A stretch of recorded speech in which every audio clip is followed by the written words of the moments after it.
ഷെയ്നിഗാമിന്റെ journey അതൊരു ഭയങ്കര cinematic ആയിട്ട് ജേണിയാണ്. എന്ത് പ്രഹസനാണ് സജി. ഇല്ലാന്നേ, അതല്ലേ പറഞ്ഞ ഞാനിത് ചെയ്യുമ്പോൾ എനിക്ക് പടച്ചോനെ ഇത് ട്രോളോ ഇനി അടുത്ത പരിപാടിയാവും. അത് ശരിക്കും ഫീൽ ചെയ്യണമെങ്കിലേ ഒരു പൂച്ചക്കുട്ടീനെ മേടിച്ചാൽ എനിക്കുണ്ടോ ഇപ്പോൾ ഒരു പെറ്റുണ്ട്, അത് ഭയങ്കര സ്പിരിച്വലാണ്. എനിക്ക് ഷെയ്നിഗം എന്ന പേരിൽ അറിയപ്പെടണം, അതിനുവേണ്ടി ഞാൻ സിനിമകൾ ചെയ്യുന്നു, അങ്ങനെയൊന്നും അല്ല കേട്ടോ. അങ്ങനെ ഒരു ജേണി എനിക്ക് ഉണ്ടായിട്ടില്ല. എനിക്ക് സിനിമയിൽ നിന്ന് സത്യം പറഞ്ഞ സുഹൃത്തുക്കളില്ല. ഇന്നിപ്പോൾ ഒരുപാട് അങ്ങനെ നല്ല നല്ല കണ്ടന്റുകളില്ലേ. ഇപ്പൊ എൻ്റെ ലിപ്ലൊക്കെ കാണണമെന്നത്ര നിർബന്ധമുണ്ടോ?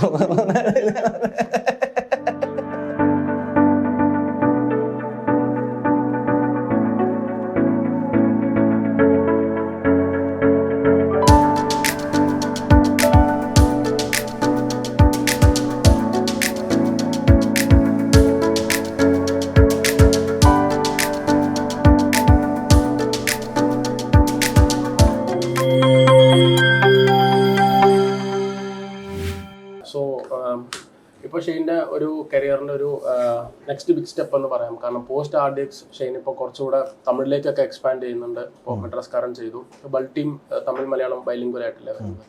അത് RDXന്റെ സക്സസിന് ശേഷം അവിടെ നിന്ന് കിട്ടുന്ന ഒരു അക്സെപ്റ്റൻസും കൂടെ മുന്നിൽ കണ്ടാണോ ഇപ്പോൾ സബ്ജക്ട് ചൂസ് ചെയ്യുന്നതിനകത്ത് അങ്ങനെ ഒരു ക്രൈറ്റീരിയ ഉണ്ടോ? അവർക്കും കൂടെ അപ്പീൽ ചെയ്യുന്ന കുറച്ചുകൂടെ ബ്രോഡർ ആയിട്ടുള്ള സിനിമകൾ ചെയ്യണം എന്നുള്ളൊരു ബോധപൂർവമായ തീരുമാനമുണ്ടോ? തമിഴിലും കൂടെ ചെയ്യുന്നതെന്നാണോ ഉദ്ദേശിച്ചത്? ആക്ച്വലി ബൾട്ടി തമിഴിലും കൂടെ അങ്ങനെ ഒരു പ്ലാൻ ചെയ്ത സിനിമയല്ലായിരുന്നു. പക്ഷെ അത് നാച്ചുറലി അങ്ങനെ ഒരു പടമായി മാറിയതാണ്. കാര്യം അത് ബോർഡറിൽ നടക്കുന്നതാണ്.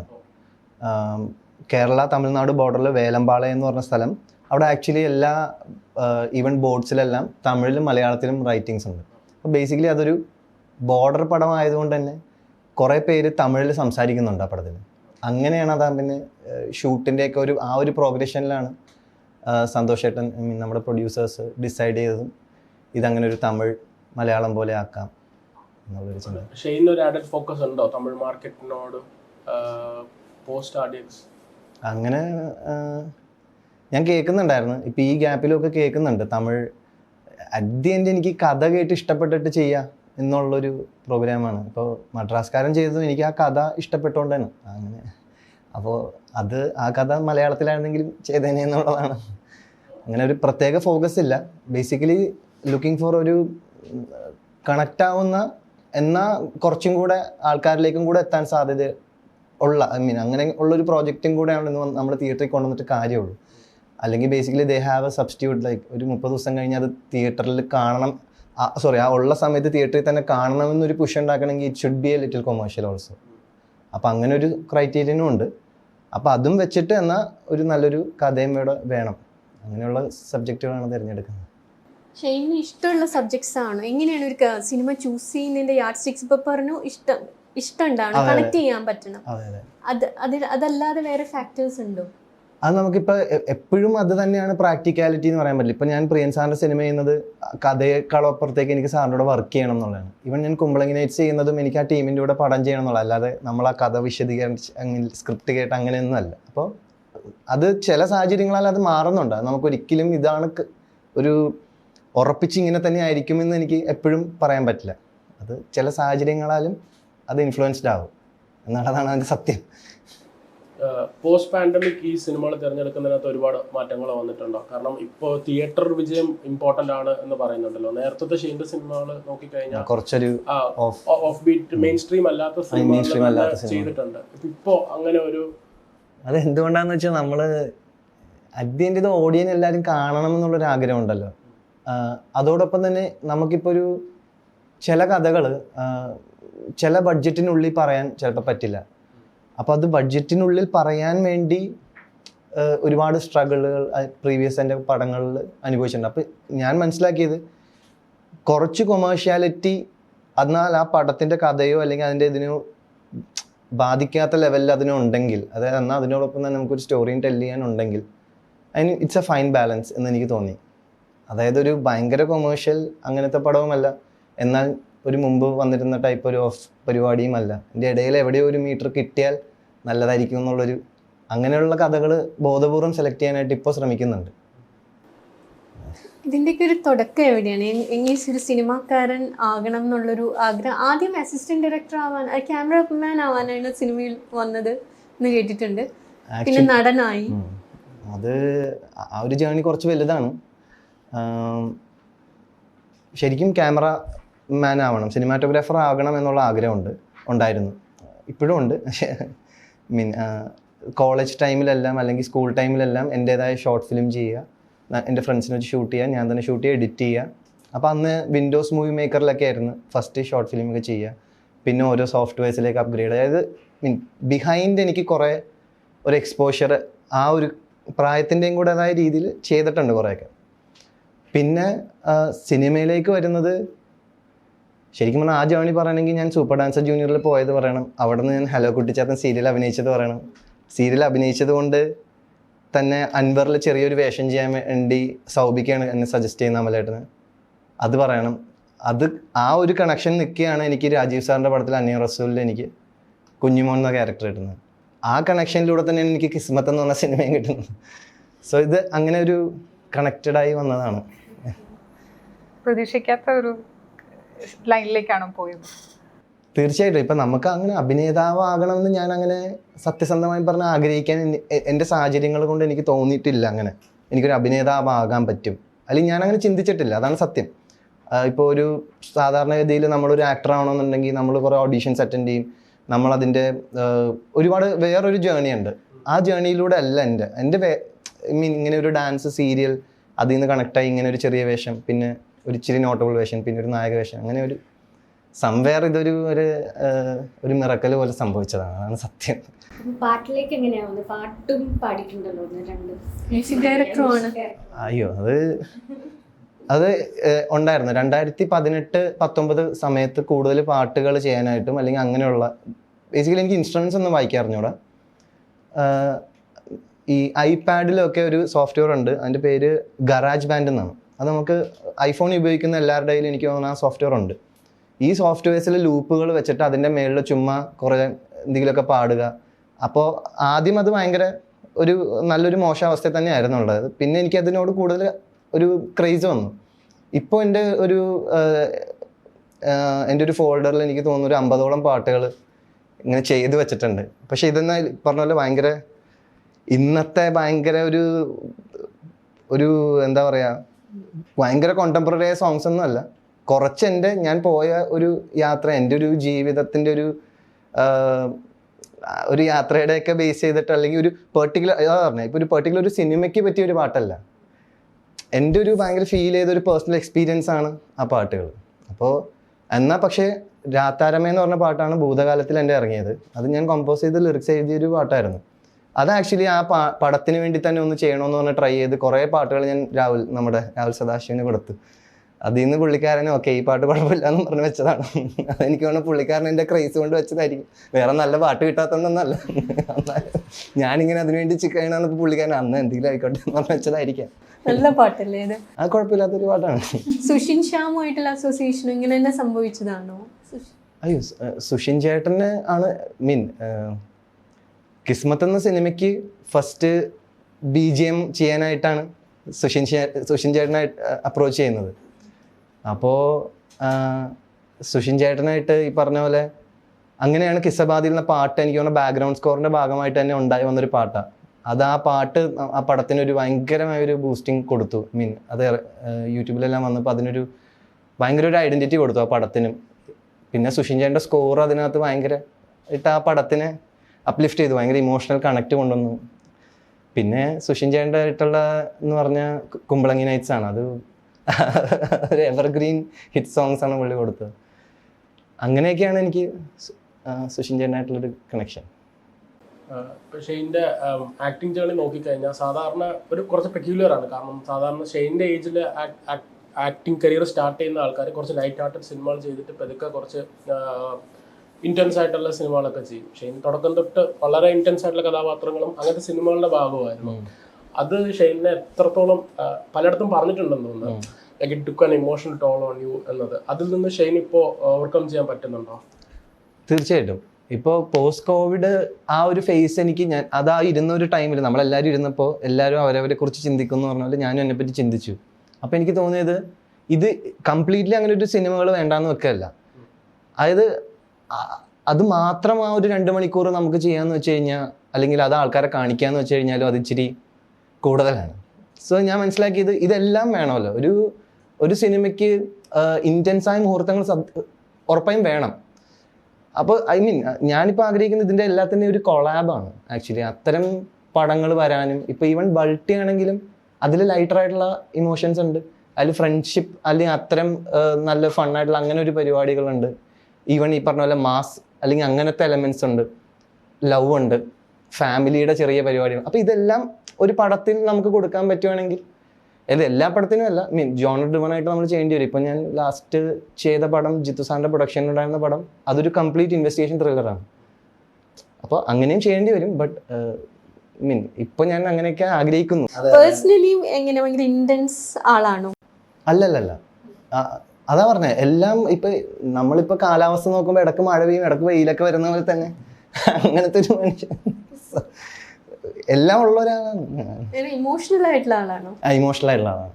ഇമോഷണൽ ആയിട്ടുള്ള ആളാണെന്ന് വെച്ച് കഴിഞ്ഞാൽ അതെന്തോ എനിക്ക് തോന്നിയിട്ടുള്ളത് ഒരു കാര്യത്തിൽ അതിൽ മുഴുവനാണ്, അതിൻ്റെതായ പ്രശ്നങ്ങൾ ഉണ്ട്. അപ്പോൾ പെട്ടെന്നുള്ള ചെറിയ ചെറിയ കാര്യങ്ങൾ ഭയങ്കര സെൻസിറ്റീവ് ആയിട്ട് നമുക്ക് എഫക്ട് ചെയ്യും. പക്ഷേ ആസ് ആൻ ആർട്ടിസ്റ്റ് അത് ഭയങ്കര ഹെൽപ്ഫുള്ളും അല്ലേ, ഒരു ഇമോഷണൽ. അല്ല, അതാണ് ആ ബാലൻസ്.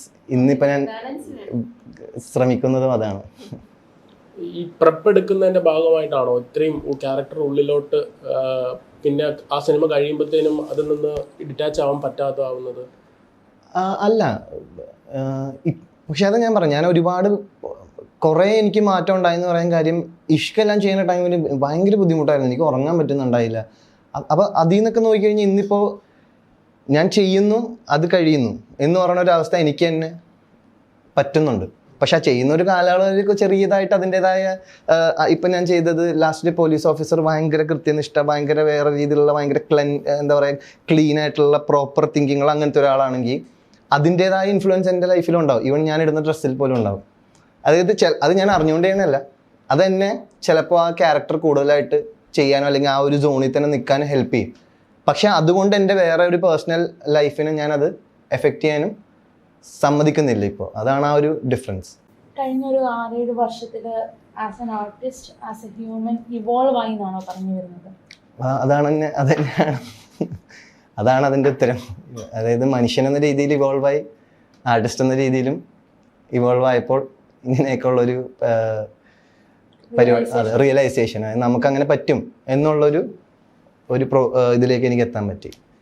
ആദ്യം ഇങ്ങനെ ഇമോഷണലി സ്ട്രഗിൾ ചെയ്യുമായിരുന്നു എന്ന് പറയുന്ന ഓരോ ക്യാരക്ടർ ചെയ്യുന്ന സമയത്ത് അപ്പൊ എപ്പോഴെങ്കിലും തോന്നിയിട്ടുണ്ടോ ആക്ടിങ് എന്നെ കൊണ്ട് പറ്റുകയില്ല, അല്ലെങ്കിൽ ഇത് ഇത്രയും സീരിയസ്ലി എടുക്കണ്ട, മാനേജ് ചെയ്യാൻ പറ്റുന്നില്ല എന്ന് തോന്നിയിട്ടുണ്ടോ ഏതെങ്കിലും പോയിന്റ്? ഇതാ അതിൻ്റെ ആ ചോദ്യത്തിനുള്ള ഏറ്റവും നല്ല ഉത്തരം എന്ന് പറയുന്നത്, ഞാൻ ഈ ദിവസം വരെ ആക്ടർ ആകണം എന്ന് ചിന്തിച്ചിട്ടില്ല എന്നുള്ളതാണ്. അത് എങ്ങനെ നിങ്ങൾക്ക് അത് കണക്റ്റ് ആവുമെന്ന് അറിയില്ല. അതായത് ഞാനിപ്പോൾ ഒരു ദിവസം രാവിലെ എൻ്റെ ചിന്തിക്കുകയാണ് എനിക്കൊരു ആക്ടർ ആകണം, അങ്ങനെ ഒരു ഡേ എനിക്ക് ഉണ്ടായിട്ടില്ല. ഞാൻ ആ വഴിയിൽ ഇപ്പം എനിക്കൊരു കഥാപാത്രം നിന്ന് ഞാൻ ചെയ്തു എന്നുള്ളത് മാത്രമേ ഉള്ളൂ. അതാണ് എനിക്ക് തോന്നിയിട്ടുള്ളത്. ഓക്കെ, ഇന്ന് മുതൽ ഞാനൊരു നടനാകുമെന്നുള്ളൊരു ഡേ എനിക്ക് ഉണ്ടായിട്ടില്ല. അതാണ് അതിനുള്ളൊരു ഉത്തരം. ബേസിക്കലി ആ ഒരു ഫ്ലോയിനോടൊപ്പമാണ് പോയത്. ഇപ്പോൾ 25ാമത്തെ സിനിമയാണല്ലോ. അതെ, ബൾട്ടി. ഇപ്പൊ ഒരു ആക്ടർ ആവാൻ ഡിസൈഡ് ചെയ്യാത്ത ഒരാൾ 25ാമത്തെ സിനിമയിലേക്ക് എത്തി. So how do you see this past years, ആ ജേർണി? എന്ത് ആ ജേർണി ഭയങ്കര സിനിമാറ്റിക് ആയ ജേർണിയാണ്. ഒരുപാട് അപ്സ് ആൻഡ് ഡൗൺസും ഒരുപാട് ഡ്രമാറ്റിക്കായ മുഹൂർത്തങ്ങളും ഒക്കെയുള്ള ഭയങ്കര രസമുള്ളൊരു സിനിമയാണ് എൻ്റെ മേക്കിംഗ് ഓഫ് ആൻ ആക്ടർ എന്ന് പറയുമ്പോൾ. ഷൈനിങ് ജേർണി അതൊരു ഭയങ്കര സിനിമാറ്റിക് ആയൊരു ജേർണിയാണ്. അതിനെ അതാ പറഞ്ഞത്, സിനിമയുടേതായ ഇപ്പോൾ സിനിമ കണ്ടുകൊണ്ടിരിക്കുമ്പോൾ എന്തൊക്കെ ഉണ്ടാവും, നമ്മൾ ആദ്യം ഒരു 20 മിനിറ്റിൽ ഇന്നാവും, പിന്നെ അയ്യോ നമ്മുടെ പ്രൊട്ടഗണിസ്റ്റിന് പ്രശ്നം വരും, അയാൾ സോൾവ് ആയിട്ട് പുറത്തേക്ക് ചാടും, പിന്നെ നോക്കുമ്പോൾ അയ്യോ അത് കഴിഞ്ഞ് വേറെ പ്രശ്നം വരും എന്നൊക്കെ പറഞ്ഞ പോലെ അതിങ്ങനെ ഒരു പാർട്ടും ഒക്കെ അടിച്ചു പോകുന്ന ഒരു സിനിമയായിട്ടാണ് എനിക്ക് തോന്നുന്നത്. അങ്ങനെയാണ്. അങ്ങനെ എത്താൻ പറ്റുമോ നമുക്ക്? ഒരു ഇതാ പറഞ്ഞത്, നമ്മളിത് ചെയ്തുകൊണ്ടിരിക്കും തോറും ആ സിനിമ കണ്ടിന്യൂ ചെയ്തുകൊണ്ടേയിരിക്കും എന്നുള്ളതാണ്. ഷെയ്ൻ ഫേസ് ചെയ്ത കുറേ ഇഷ്യൂസ് ഉണ്ടല്ലോ, അത് ഷെയ്നിൻ്റെ ഈ ഒരു ഇമോഷണൽ ബീയിങ് ആയതുകൊണ്ടുണ്ടായതാണ് കുറേ പ്രശ്നങ്ങൾ നമുക്ക് തോന്നാറുണ്ട് പുറത്തുനിന്ന് നോക്കുമ്പോൾ. സ്വയം ഒബ്സർവ് ചെയ്യുമ്പോൾ എങ്ങനെയാണ് അതിനെ അനലൈസ് ചെയ്യുന്നത്? ചില കാര്യങ്ങൾ ഞാൻ അനലൈസ് ചെയ്യാറില്ല. അത് വേറൊന്നും കൊണ്ടല്ല, കാര്യം എനിക്കൊരു പ്രോപ്പറായിട്ടുള്ളൊരു ഉത്തരത്തിലെത്താൻ പറ്റില്ല എന്നുള്ളത് തന്നെയാണ്. കാര്യം ജീവിതത്തിൽ നമ്മളിപ്പോൾ ഞാൻ കാണുന്ന ഒരു വിഷയം ഇപ്പോൾ ഞാൻ കാണുന്ന പോലെ അല്ലായിരിക്കും ആ ക്യാമറമാൻ എന്നെ കാണുന്നത് എന്ന് പറയുന്ന പോലെ പെർസ്പെക്റ്റീവാണ് ലൈഫിൽ ഒരു വലിയൊരു സംഭവമാണത്. എൻ്റെ പെർസ്പെക്റ്റീവിൽ നടക്കുന്ന ഒരു കാര്യത്തിനെയാണ് എനിക്ക് അനലൈസ് ചെയ്യാനോ ഇതാക്കാനോ പറ്റുള്ളൂ. പക്ഷെ നടന്ന വിഷയത്തിന് ശരിക്കും നമുക്ക് അനലൈസ് ചെയ്യാൻ നമുക്ക് അതിനുള്ളൊരു കഴിവില്ല എന്നാണ് എനിക്ക് തോന്നിയിട്ടുള്ളത്. കാര്യം എല്ലാവരുടെയും പെർസ്പെക്റ്റീവിൽ അവരവരുടേതായ ശരികളുണ്ട്. അപ്പോൾ ഇതിൽ ഞാനാണ് ശരി അല്ലെങ്കിൽ മറ്റേയാളാണ് ശരി എന്ന് പറഞ്ഞാൽ നമ്മൾ വാദിച്ചിട്ട് ശരിക്കും പറഞ്ഞാൽ അതിന് ഒരു നോ യൂസാണ്. നമുക്ക് എവിടെയും ചെന്ന് എത്തിക്കാൻ പറ്റില്ല. സോ ഇപ്പോൾ ചോദിച്ച ചോദ്യം ഇമോഷണൽ ബീയിങ് ആയതുകൊണ്ട് അങ്ങനെ എന്ന് ചോദിച്ചാൽ ഇമോഷണൽ ബീയിങ് ആയതുകൊണ്ട് തന്നെയാണ്. നമുക്ക് ചില വർക്കിനോട് നമ്മളൊരു കമ്മിറ്റഡ് ആയി നിൽക്കുമ്പോൾ നമ്മളെ വേറെ രീതി ചോദ്യം ചെയ്യുമ്പോഴത്തേക്കും നമുക്കുണ്ടാകുന്ന ഒരു വിഷമമുണ്ട്. ആ വിഷമം ചിലപ്പോൾ ഏത് രീതിയിലായിരിക്കും അത് പുറത്തു വരിക എന്നുള്ളതാണ്. ചിലപ്പോൾ അത് മോശമായി വരാം, ചിലപ്പോൾ അത് ചിലപ്പോൾ അത് അണ്ടർസ്റ്റാൻഡ് ചെയ്യും ഓപ്പോസിറ്റ് കേൾക്കുന്ന ഒരാൾക്ക്. ആ ഒരു കമ്മ്യൂണിക്കേഷൻ ചില സമയത്ത് ഇല്ലാണ്ടാവുമ്പോഴാണ് അതൊരു വേറൊരു പ്രശ്നത്തിലേക്കൊക്കെ പോവുക എന്നാണ് എനിക്ക് മനസ്സിലായിട്ടുള്ളത്. ആ ഒരു ഫേസിനെ അപ്പം എങ്ങനെയാ ഡീൽ ചെയ്തത്? അതായത് ഈ അസോസിയേഷൻസ് ആയിട്ടുള്ള പ്രശ്നങ്ങളുണ്ടായിരുന്നു, പെട്ടെന്ന് റിയാക്ട് ചെയ്യുമ്പം വന്നു പോകുന്ന പ്രശ്നങ്ങളുണ്ടായിരുന്നു. അപ്പം ആ ഒരു കാലഘട്ടത്തെ എങ്ങനെയാണ് ഡീൽ ചെയ്തത്? എങ്ങനെയാ അതിൽ നിന്ന് പുറത്തു വന്നത്? ഞാനൊന്നും ചെയ്യേണ്ടി വന്നില്ലല്ലോ. ചെയ്യേണ്ടവരെല്ലാം ചെയ്തതുകൊണ്ട് എനിക്കൊന്നും പ്രത്യേകിച്ച് ചെയ്യേണ്ടി വന്നില്ല. എല്ലാവരും ഓരോ ആക്ടേഴ്സിന്റെ ഒക്കെ സൈഡിൽ നിന്നുള്ള സപ്പോർട്ട് ഒക്കെ ഉണ്ടായിരുന്നു, കോ ആക്ടേഴ്സിന്റെ സൈഡിൽ? അല്ല, ഞാൻ അതൊരു ഇതായിട്ട് പറയല്ല, ഒരു മോശം കാര്യമായിട്ട് പറയല്ല. എനിക്ക് സിനിമയിൽ നിന്ന് സത്യം പറഞ്ഞ സുഹൃത്തുക്കളില്ല. അത് എനിക്ക് തോന്നുന്ന ഒരുമാതിരിപ്പെട്ട അതിൻ്റെ ഒരു ഫാക്റ്റാണ്. അല്ലാതെ നമ്മൾക്ക് നമ്മളെവിടെയെങ്കിലും കാണുമ്പോൾ ഇതാവുന്നു, അതവിടെ എന്തൊക്കെയുണ്ട് വിശേഷം ചോദിക്കുന്നു, അല്ലെങ്കിൽ കൈ കൊടുക്കുന്നു, കെട്ടിപ്പിടിക്കുന്നു. എൻ്റെ അപ്പുറത്തേക്ക് എനിക്കൊരു സിനിമയിൽ നിന്നൊരു സുഹൃത്തില്ല. ഒരു ന്യൂ കമ്മർ, ഒരു ഫ്രഷർ ഫേസ് ചെയ്യുന്നതിലപ്പുറം ഒരുപാട് പ്രശ്നങ്ങൾ ഷെയ്ൻ ഫേസ് ചെയ്തു കഴിഞ്ഞ കുറച്ച് കാലങ്ങളിൽ. അതിൽ നിന്നൊക്കെ എന്താണ് മനസ്സിലാക്കിയിട്ട് നമ്മളെല്ലാവരും ഓരോ പാഠങ്ങൾ പഠിക്കുമല്ലോ നമ്മുടെ അപ്സ് ആൻഡ് ഡൗൺസിലൊക്കെ. എന്താ ഷെയ്ൻ പഠിച്ചിട്ടുള്ള മനസ്സിലാക്കിയിട്ടുള്ള കാര്യങ്ങൾ എന്തൊക്കെയാണ്? എനിക്ക് നേരത്തെ പറഞ്ഞ കാര്യം തന്നെയാണ്. You have to be a little detach from your whatever your situation. Detach ആയിരിക്കണം. ആ ഡിറ്റാച്ച് ആയിക്കൊണ്ട് തന്നെ നമുക്ക് അറ്റാച്ച് ആവാനുള്ള ഒരു കേപ്പബിലിറ്റി ഉണ്ടാക്കിയെടുക്കണം എന്നുള്ളതാണ് ഞാൻ പഠിച്ചത്. ഇൻഡസ്ട്രീനെ ഞാനിപ്പോൾ അങ്ങനെ നോക്കുന്നില്ല. ഞാൻ എൻ്റെ സിനിമകൾ ചെയ്യുന്നു, ഞാൻ കഥകൾ നോക്കുന്നു. ഇൻഡസ്ട്രി എന്താ പറയുക, ഇൻഡസ്ട്രി എങ്ങനെ നമുക്ക് നോക്കാൻ പറ്റും എന്നുള്ളതാണ്. ഇൻഡസ്ട്രി ആണല്ലോ. എനിക്ക് എൻ്റെ വർക്ക് ചെയ്യുക, ആ പടം തിയേറ്ററിൽ എത്തിക്കുക, അതിന് വേണ്ട കാര്യങ്ങൾ നോക്കുന്നു എന്നുള്ളതാണ്. ഷെയ്നിന്റെ സിനിമാറ്റിക് ജേർണിയിൽ രാജീവ് രവിക്ക് വലിയൊരു റോളുണ്ട്. ആ ഒരു ബന്ധം എങ്ങനെയൊന്ന് ഡിഫൈൻ ചെയ്യുക?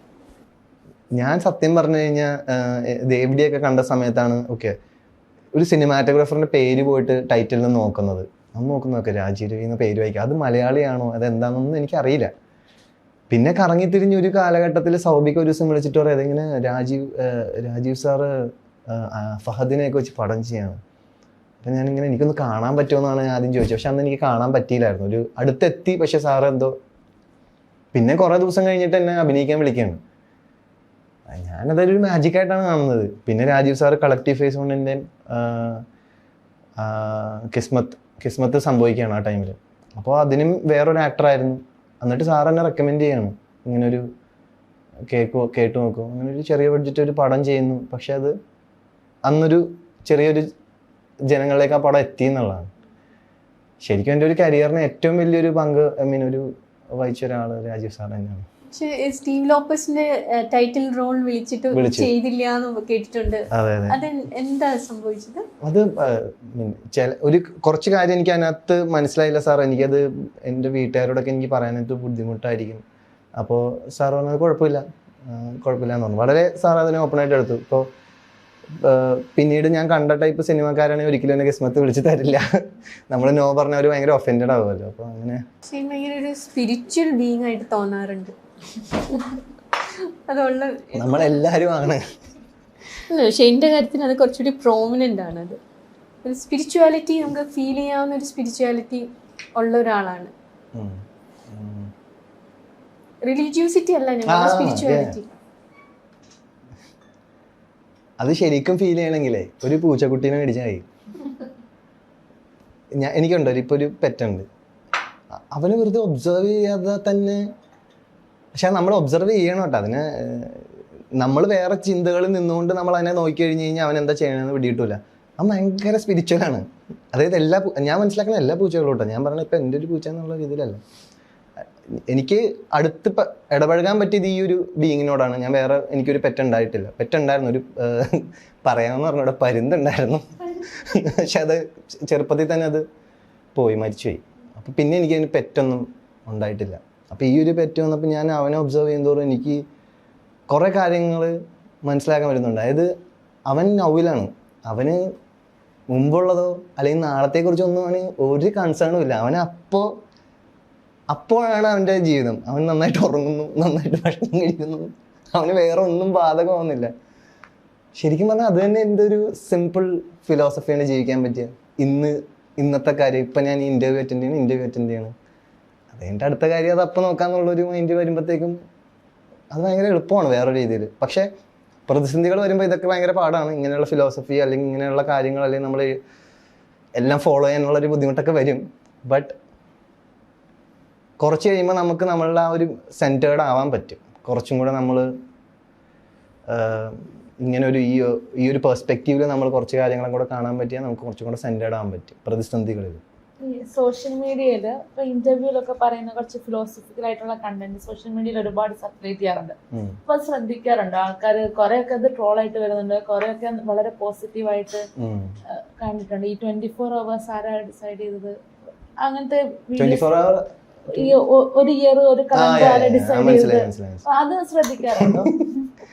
അത് അതൊക്കെ ജസ്റ്റ് നമ്മൾ ഈ ആൾക്കാരെ തലതിരിച്ചിടാൻ വേണ്ടി പറയണ കാര്യങ്ങൾ. അതൊന്നും വലിയ കാര്യമായിട്ട് എടുക്കേണ്ട സംഭവങ്ങളൊന്നുമല്ല. അല്ലാതെ ഞാൻ മനസ്സിലാക്കിയത് ഇപ്പം ഞാൻ എക്സ്പീരിയൻസ് ചെയ്ത ഒരു പേഴ്സണൽ എക്സ്പീരിയൻസ് ആയിരിക്കുമല്ലോ നമ്മൾ ഷെയർ ചെയ്യുന്നത്. അതെപ്പോഴും ഓപ്പോസിറ്റ് ഇത് കാണുന്ന ഒരാൾക്ക് അത് മനസ്സിലായില്ലെങ്കിൽ നമ്മളുടെ ഏറ്റവും ആദ്യത്തെ പ്രവണത അതിനെ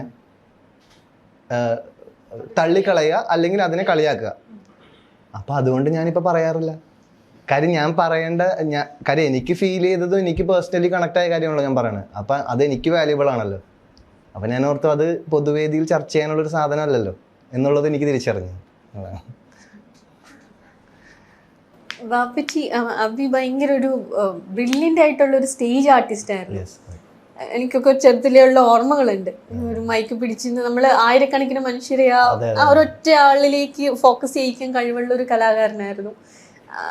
എത്ര ഓർമ്മകൾ എന്തൊക്കെയുണ്ട് അദ്ദേഹത്തിന്റെ ഒരു ഗൈഡൻസോ അങ്ങനെ പറയാനായിട്ട്? ഇപ്പൊ പറഞ്ഞ പോലെ സ്റ്റേജിൽ അതായത് ഞാൻ അത്ഭുതപ്പെട്ടിട്ടുണ്ട്. അതായത് എത്ര ആൾക്കാരുണ്ടെങ്കിലും അവരെ മൊത്തമായിട്ട് അങ്ങോട്ട് പിടിക്കും. ഒരു കറക്റ്റ് ഒരു 5 മിനിറ്റ് ഒക്കെ കഴിയുമ്പോഴത്തേക്കും പിന്നെ വേറെ ആർക്കും വേറെ ഒന്നും ശ്രദ്ധിക്കാൻ പറ്റാണ്ടുള്ള ലെവലാക്കും. അതെങ്ങനെയാണ് ചെയ്യണമെന്ന് അറിയില്ല. എനിക്കിപ്പോഴും ചില ഈ കോളേജ് പരിപാടിക്കൊക്കെ പോയിട്ട് എന്തെങ്കിലും സംസാരിക്കണമെന്നൊക്കെ പറഞ്ഞാൽ അപ്പം തന്നെ എൻ്റെ കൈ ഉള്ളിൽ നിന്ന് പോകും.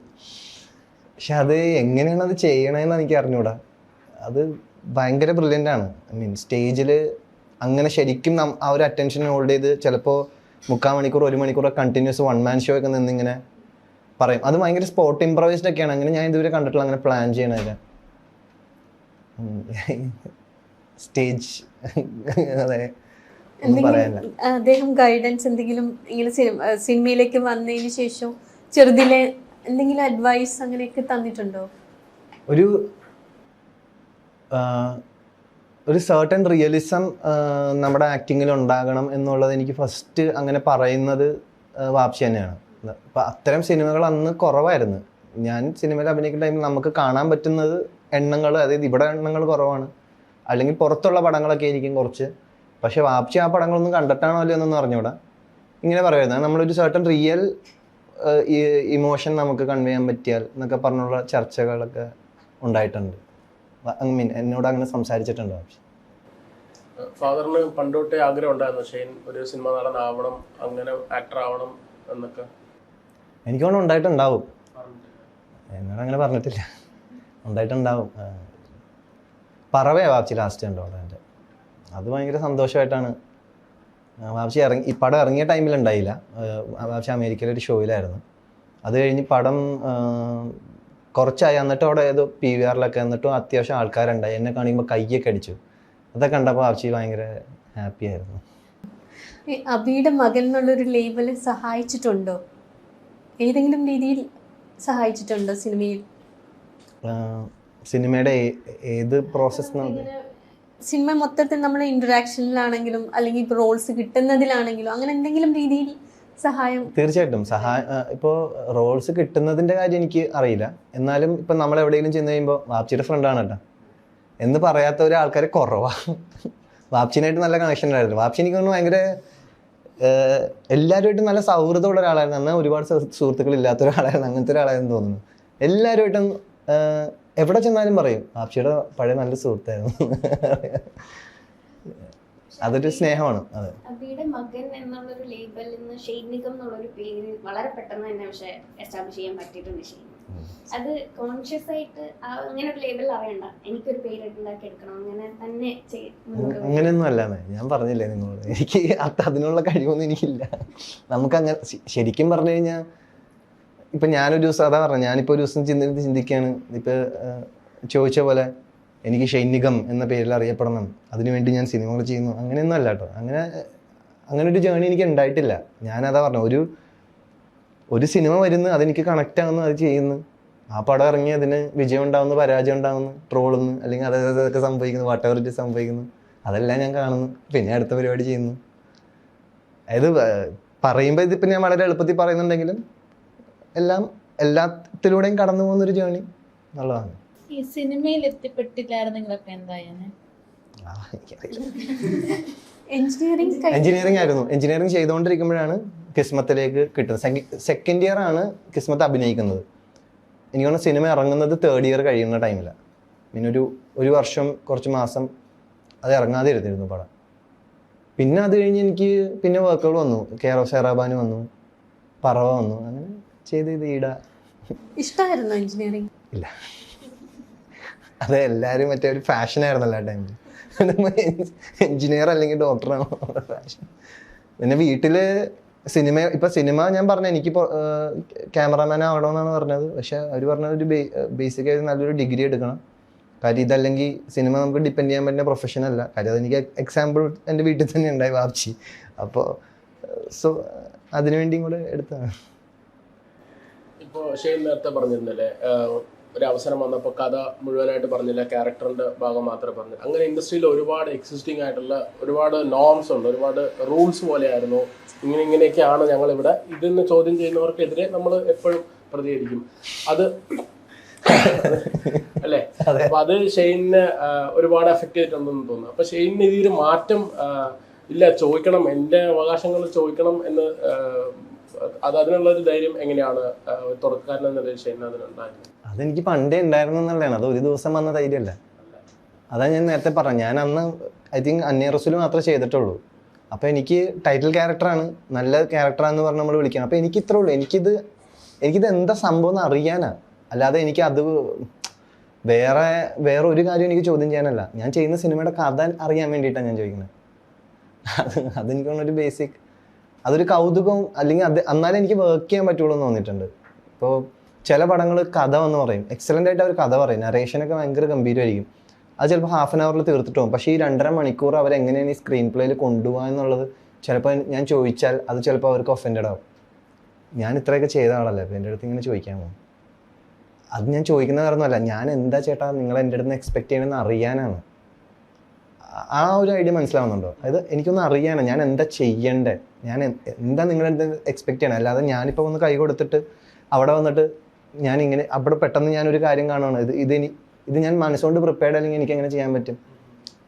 ചിലപ്പോൾ ഒരു സ്ക്രിപ്റ്റ് തരാമെന്ന് പറയുന്നത് ചിലപ്പോൾ അഡ്വാൻസും എല്ലാം കഴിഞ്ഞ് അങ്ങനത്തെ ഒരു സ്റ്റേജിലായിരിക്കും. അപ്പോൾ എനിക്ക് ഓക്കെ സ്ക്രിപ്റ്റ് കിട്ടിക്കഴിയുമ്പോൾ ഞാൻ നോക്കുമ്പോഴത്തേക്ക് അയ്യോ ഇതൊക്കെ ഞാൻ എങ്ങനെ ചെയ്യും എന്നുള്ളൊരു സിറ്റുവേഷൻ വരാതിരിക്കാനാണ് നമ്മൾ ചോദിക്കുന്നത്. അപ്പം അത് എല്ലാവരും ഒന്നും അല്ല കേട്ടോ. ഇപ്പോൾ കുറേയൊക്കെ മാറി, ഇൻഡസ്ട്രി ഒരുപാട് നല്ല രീതിയിൽ തന്നെ മാറിയിട്ടുണ്ട്. പക്ഷെ എന്നാലും ചിലർക്ക് തോന്നും എൻ്റെ അടുത്ത് സ്ക്രിപ്റ്റ് ചോദിക്കാനൊക്കെ ഇവനായോ എന്നൊക്കെ. ബേസിക്കലി അറിയാൻ എന്താ നിങ്ങൾ എൻ്റെ അടുത്ത് പ്രതീക്ഷിക്കണമെന്ന് അറിയാൻ വേണ്ടി മാത്രമാണ്. എന്നാലും നമുക്ക് പറ്റുള്ളൂ, KSRന് പറയാൻ പറ്റുള്ളൂ. നോ പറയുക എന്നുള്ളത് പലർക്കും ബുദ്ധിമുട്ടായിട്ടുള്ള കാര്യമാണ്. ഷെയ്ൻ അത് എളുപ്പമാണോ നോ ആരോടെങ്കിലും നോ പറയാനായിട്ട്? എനിക്ക് എളുപ്പമായിരുന്നു. കാരണം ഞാനിപ്പോൾ അവരൊരു വിഷനായിട്ട് വന്നേക്കാണ്. ആ വിഷൻ എനിക്ക് മനസ്സിലായില്ല, അല്ലെങ്കിൽ എനിക്ക് അതുമായിട്ട് കൂടെ പോകാൻ പറ്റില്ല എന്നുണ്ടെങ്കിൽ ഞാൻ അവരുടെ കൂടെ യെസ് പറഞ്ഞാൽ ശരിക്കും പറഞ്ഞാൽ അവരോടെയാണ് ദ്രോഹമല്ലേ. അത് മനസ്സിലാക്കാൻ കേപ്പബിലിറ്റി ഉള്ളൊരു, അല്ലെങ്കിൽ ആ ഒരു നോ മനസ്സിലാക്കിയിട്ട് പിന്നെ എൻ്റെ അടുത്ത് കഥ കൊണ്ടുവന്ന ഒരുപാട് പേരുണ്ട്. എന്നിട്ട് ഞാൻ ഇഷ്ടപ്പെട്ടതുകൊണ്ട് അതിൽ നിന്നും.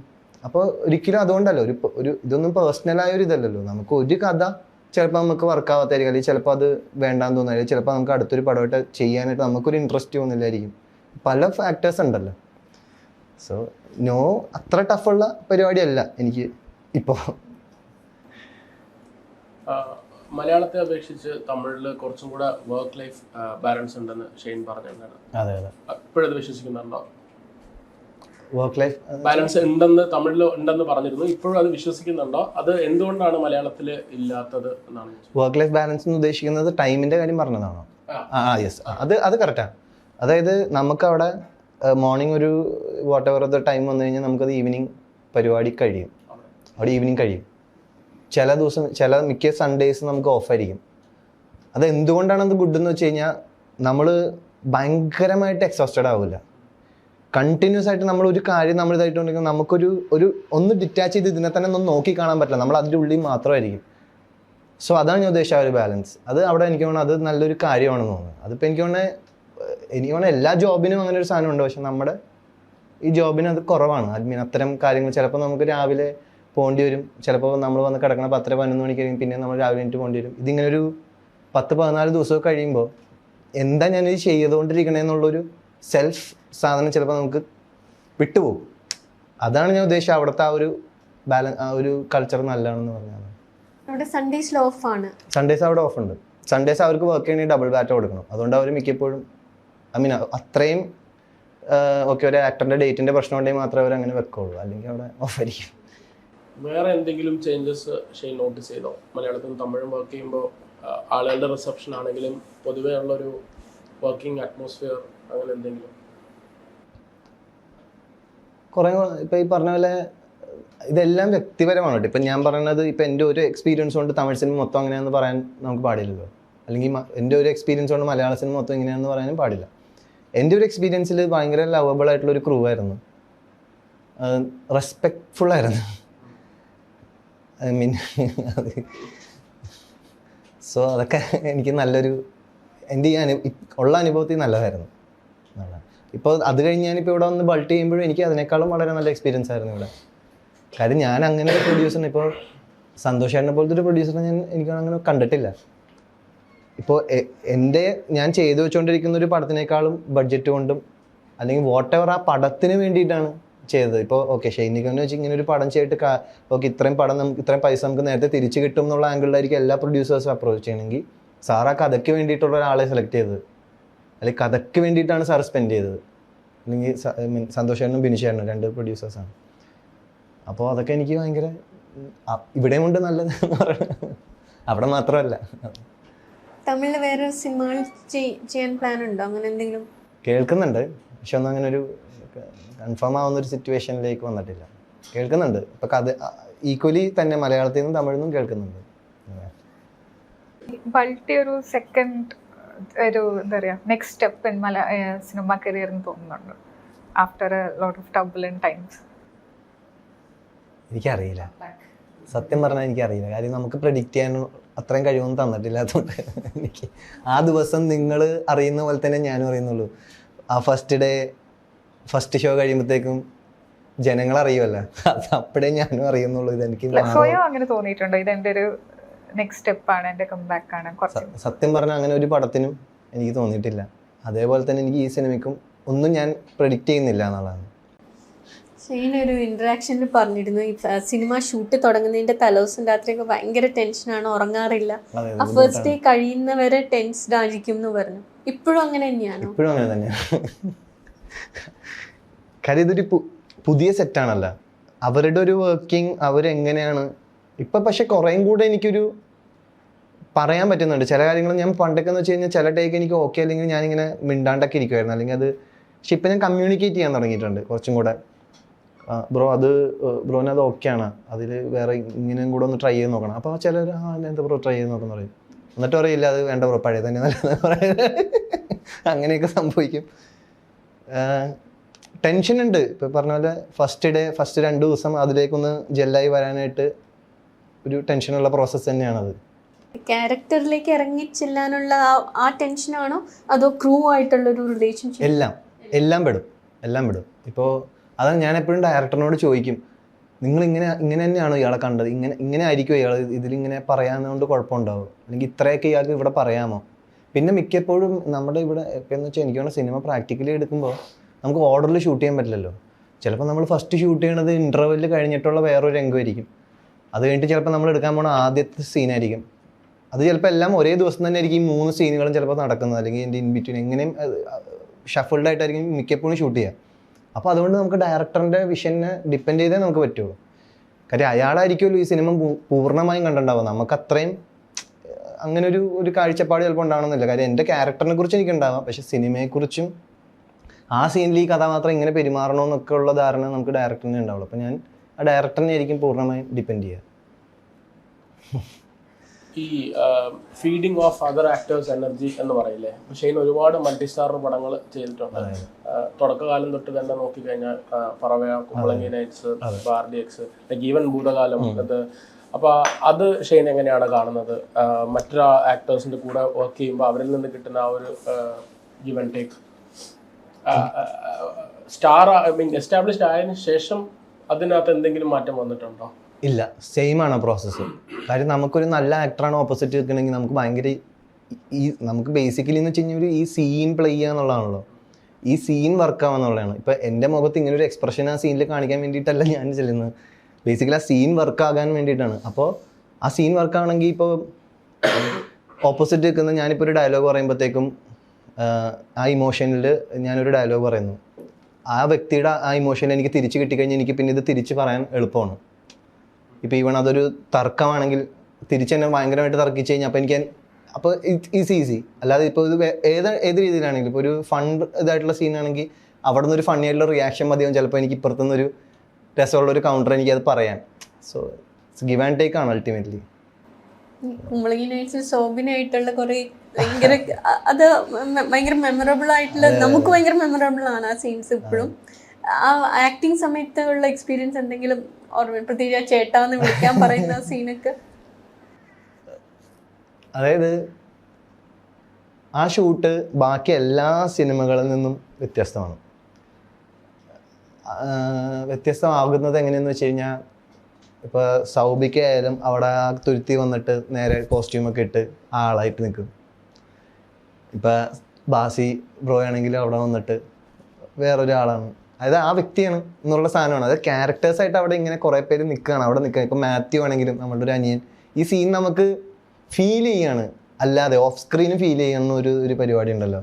അപ്പം നമ്മളവിടെ വന്നിരുന്നു. അപ്പോൾ ഞാൻ ആദ്യം ഷർട്ട് ഇട്ടിട്ടാണ് നിൽക്കണം. അപ്പോൾ ഷാൻ ചേട്ടൻ പറഞ്ഞു ഷർട്ട് വേണമെന്നില്ല, ഇനി ഷർട്ട് വേണ്ട, ഈ സീൻ ഷർട്ട് വേണ്ട നമുക്ക് നോക്കി അവിടെ ഇരിക്കുന്നു. അപ്പോൾ തേങ്ങയും ശർക്കരയും തന്നത് കഴിക്കാൻ തന്നത്. അപ്പോൾ അത് കഴിച്ചുകൊണ്ടിരിക്കുക. അപ്പോൾ അതിന് എനിക്ക് മുമ്പ് ഇഷ്ടമുള്ള സാധനം. അപ്പോൾ അതിങ്ങനെ കഴിച്ചുകൊണ്ടിരിക്കുക. അപ്പോൾ പറഞ്ഞു ഇങ്ങനൊരു വെറുതെ ഇങ്ങനത്തെ ഒരു പരിപാടിയാണ്, ഇതിങ്ങനെ ഒന്ന് പറഞ്ഞു നോക്കി. കുറച്ച് ഡയലോഗ് എനിക്ക് തന്നു, കുറച്ച് ഡയലോഗ് തന്നു. അതൊരു ഷോട്ട് എടുത്തു, അത് കഴിഞ്ഞു എന്നുള്ളതാണ്. ഈ സിനിമയുടെ ഷൂട്ട് കഴിയും വരെ ഈ സീനുകളൊന്നും ഇത്രയും ശ്രദ്ധിക്കപ്പെടുമെന്നോ അല്ലെങ്കിൽ ഇത്രയധികം സെലിബ്രേറ്റ് ചെയ്യപ്പെടുമെന്നോ മനസ്സിൻ്റെ എവിടെയും ഞാൻ ചിന്തിച്ചിട്ടില്ല. ജസ്റ്റ് ഡിഡ് ഇറ്റ് എന്നുള്ളതാണ്. ജസ്റ്റ് അതിൻ്റെ കൂടെ അങ്ങോട്ട് പോയി. അവർക്ക് വേണ്ടിയിട്ട്, അതായത് അവർക്ക് ആ ക്ലേ ഇത് ചെയ്യാൻ വേണ്ടി നിന്നു കൊടുത്തു എന്നുള്ള പോലെ ഒരു ക്ലേ ആയിട്ട് നിന്നു കൊടുത്താണ്. അത് അവർ സെറ്റ് ചെയ്തതും അവരങ്ങനെ ഒരു വേൾഡ് സെറ്റ് ചെയ്തതും ഒക്കെ അത് ഭയങ്കരമായിട്ട് നമ്മൾ അപ്രിഷ്യേറ്റ് ചെയ്യേണ്ട കാര്യം. കാര്യം അങ്ങനെ ഒരു സിനിമ സെറ്റിൽ എനിക്കൊന്ന് രാജീവ് സാറിൻ്റെ സിനിമ സെറ്റുകൾ പിന്നെയും അതിനോട് ബന്ധപ്പെട്ട് കിടക്കും. ബാക്കി ഒരു സിനിമ സെറ്റ് ഇങ്ങനെയൊന്നും അല്ല. അതെന്ന് വെച്ചാൽ അതൊരു മോശം കാര്യമായിട്ടല്ല, അങ്ങനെ നമുക്ക് പറ്റുള്ളൂ. ഒരു വർക്കിംഗ് കൾച്ചർ ഉണ്ടല്ലോ, നമുക്ക് എപ്പോഴും ഇത്തരം സിനിമകളും നമുക്ക് ചെയ്യാൻ പറ്റണമെന്നില്ല. പിന്നെ സിങ് സൗണ്ടും കൂടെ ആയതുകൊണ്ട് പൊതുവേ നല്ല സൈലൻറ്റാണ്. അല്ലെങ്കിൽ എന്ന് വെച്ചാൽ ജനറേറ്ററിൻ്റെ സൗണ്ട്, ക്യാരൻ്റെ സൗണ്ട്, ആ സൗണ്ട് ഈ സൗണ്ടിൻ്റെ ഒക്കെ ഇടയിൽ കൂടെ വന്നിട്ടായിരിക്കും ലൈറ്റ് പറ പറയണ ഒരു പ്രഷറൊക്കെ ഉണ്ടാവും ചിലപ്പോൾ പലപ്പോഴും. ഇതങ്ങനെയൊന്നും ഇല്ല. നമ്മൾ ആ ഒരു വേൾഡിൽ ഇങ്ങനെ എനിക്ക് തോന്നുന്നു ഒരു 42 days തന്നെ ഷൂട്ട് ചെയ്തിട്ടൊക്കെ ഉള്ളൂ, ഒരുപാട് ഡേയ്സും ഷൂട്ട് ചെയ്തിട്ടില്ല. ഭയങ്കര മനോഹരമായ എക്സ്പീരിയൻസ് ആയിരുന്നു. ആ പെർട്ടിക്കുലർ സീൻ ഒരുപാട് ടേക്ക് എടുക്കേണ്ട വന്നോ? ഇല്ല, അതാണ് ഒരു ടേക്കാണ് തോന്നുന്നത്. ഒരു ടേക്കാണെന്ന് എൻ്റെ ഓർമ്മ. അത് എത്രത്തോളം ബോബിയിൽ ഷെയ്ൻ നിഗം ഉണ്ട്? ബോബിയിലുണ്ട്, അത്യാവശ്യമുണ്ട്. വേറെ ഏതെങ്കിലും ക്യാരക്ടേഴ്സ് അങ്ങനെ വളരെ ക്ലോസ് ടു റിയാലിറ്റി അല്ലെങ്കിൽ ഷെയ്ൻ തന്നെ ഷെയ്ൻ്റെ ഒരുപാട് ഷെയ്ഡ്സ് ഉള്ള ക്യാരക്ടേഴ്സ് വേറെ ചെയ്തിട്ടുണ്ടോ? എല്ലാത്തിലൊക്കെ ഉണ്ട് കേട്ടോ. ഇപ്പം കുറച്ച്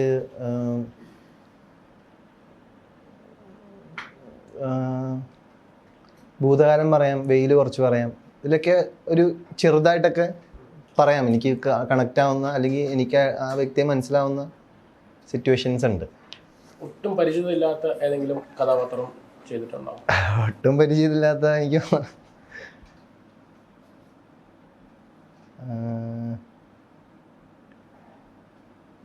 ഒട്ടും പരിചിതമില്ലാത്ത അങ്ങനെ ചെയ്തിട്ടില്ല. എല്ലാവരെയൊക്കെ എനിക്ക് അത്യാവശ്യം അറിയാവുന്ന അല്ലെങ്കിൽ എനിക്ക് എവിടെയെങ്കിലും കണ്ടതൊക്കെ ആയിട്ട് റിലേറ്റ് ചെയ്യാനൊക്കെ പറ്റുന്നതൊക്കെ തന്നെ പിടിച്ചിട്ടുള്ളൂ. ഭൂതകാലം സിനിമേന്റെ ഒരു എക്സ്പീരിയൻസ് വളരെയധികം പേടിപ്പിക്കുന്ന ഒരു സാധനം തന്നെ. ആ ഒരു വിഷൻ നിങ്ങൾക്ക് കിട്ടിയിട്ടുണ്ടായിരുന്നു സദാശിവന്റെ ഒരു സംഭവം എങ്ങനെയായിരുന്നു അതിന്റെ ഫുൾ രേവതി മാമയായിട്ടുള്ള ഇന്ററാക്ഷൻ എല്ലാം? ആദ്യം കൊറോണ ടൈമിൽ എല്ലാവരും പടം ചെയ്യുന്നു. അപ്പോൾ ഇനി വെറുതെ ഇരുന്നാൽ ശരിയാവില്ല, ഒരു പടം എന്തായാലും ചെയ്തേ പറ്റൂ. അതാണ് ഫസ്റ്റ് ഒരു ക്രൈറ്റീരിയൻ. പിന്നെ ഇങ്ങനൊരു ചെറിയൊരു മെസ്സേജ് ഉമ്മച്ചിയുടെ ഫോണിലാണ് രാഹുൽ സദാശിവൻ അയച്ചത്. അതിലെനിക്കൊരു ചെറിയൊരു വിഷ്വൽ കണ്ടു. അതായത് ഒരു നോർമൽ ഗോസ്റ്റ് ഇതല്ല, ഒരു സം എനർജി ഇതുപോലെ. പക്ഷെ അത് കണ്ടാൽ ഭയങ്കര പേടിയാവും. അങ്ങനെ ഒരു video of A ghost passing. പക്ഷെ ഭയങ്കര ഈറിയാണ്, എന്തോ ഒരു പ്രശ്നം തോന്നിക്കുന്നുണ്ട്, എന്നാൽ ഗോസ്റ്റിനെ കാണിക്കുന്നില്ല. ഇത് കണ്ടപ്പോൾ എനിക്ക് എന്തോ ഓക്കെ എന്താണെന്ന് കേൾക്കാമെന്ന് പറഞ്ഞ് കഥ കേട്ടു. കഥ കേട്ട് കഴിഞ്ഞ് നിൽക്കുമ്പോഴത്തേക്കും ഓക്കെ ഇനി ഇതിപ്പോൾ നമുക്ക് ഓണാക്കണമെങ്കിൽ എന്തായാലും ഒരു പ്രൊഡക്ഷൻ സിനാരിയോ നമുക്ക് സെറ്റ് ചെയ്യണം. അപ്പോൾ ഞാൻ ആ ടൈമിൽ അമ്പുക്കാനെ ഒന്ന് വിളിച്ചു നോക്കി, അൻവർ റഷീദ്. അപ്പോൾ പുള്ളിക്കാരനെ വിളിച്ചപ്പോൾ അതിനെന്താ കേൾക്കാമെന്ന് പറഞ്ഞു. ഞാൻ പുള്ളി എടുത്ത് പറഞ്ഞത് ഇതൊന്ന് കേട്ടിട്ട് പറ്റുന്ന ആരെങ്കിലും ഉണ്ടെങ്കിൽ ഒന്ന് കണക്ട് ചെയ്ത് തരാമെന്ന് ചോദിച്ചിട്ട് ആ രീതിയിലാണ് ഞാൻ പോണത്. അപ്പോൾ ഈ കഥ കേട്ട് പുള്ളിക്കാരൻ പറഞ്ഞു നമുക്കത് ചെയ്യാമെന്ന് പറഞ്ഞു. അങ്ങനെ ഞാനും അമ്പുക്കയും കൂടെ എന്നുള്ള രീതിയിൽ അതങ്ങനെ ഓണായി. രാഹുലേട്ടൻ്റെ കൃത്യമായിട്ട് ഓരോ ഷോട്ടും വരച്ചിട്ടൊക്കെയാണ് പുള്ളി വന്നത്. അതായത് അങ്ങനത്തെ വർക്കിംഗ് ഞാൻ മുമ്പ് എനിക്കുണ്ടായിട്ടില്ല. അതായത് സ്റ്റോറി ബോർഡ് തന്നെയല്ലേ പറയുന്നത്, വരച്ചിട്ടുള്ള സ്റ്റോറി ബോർഡ്. അപ്പോൾ ആ ഒരു പരിപാടി അതൊക്കെ എനിക്കൊരു പുതിയൊരു ഇതായിരുന്നു. അതായത് ഒരു വിദേശത്തുള്ള സ്കൂളിൽ ഫിലിം സ്കൂളിൽ പഠിച്ചുകൊണ്ട് തന്നെ അങ്ങനത്തെ ഒരു വേ ഓഫ് മേക്കിംഗ് ആയിരുന്നു അതിനകത്തുണ്ടായിരുന്നത്.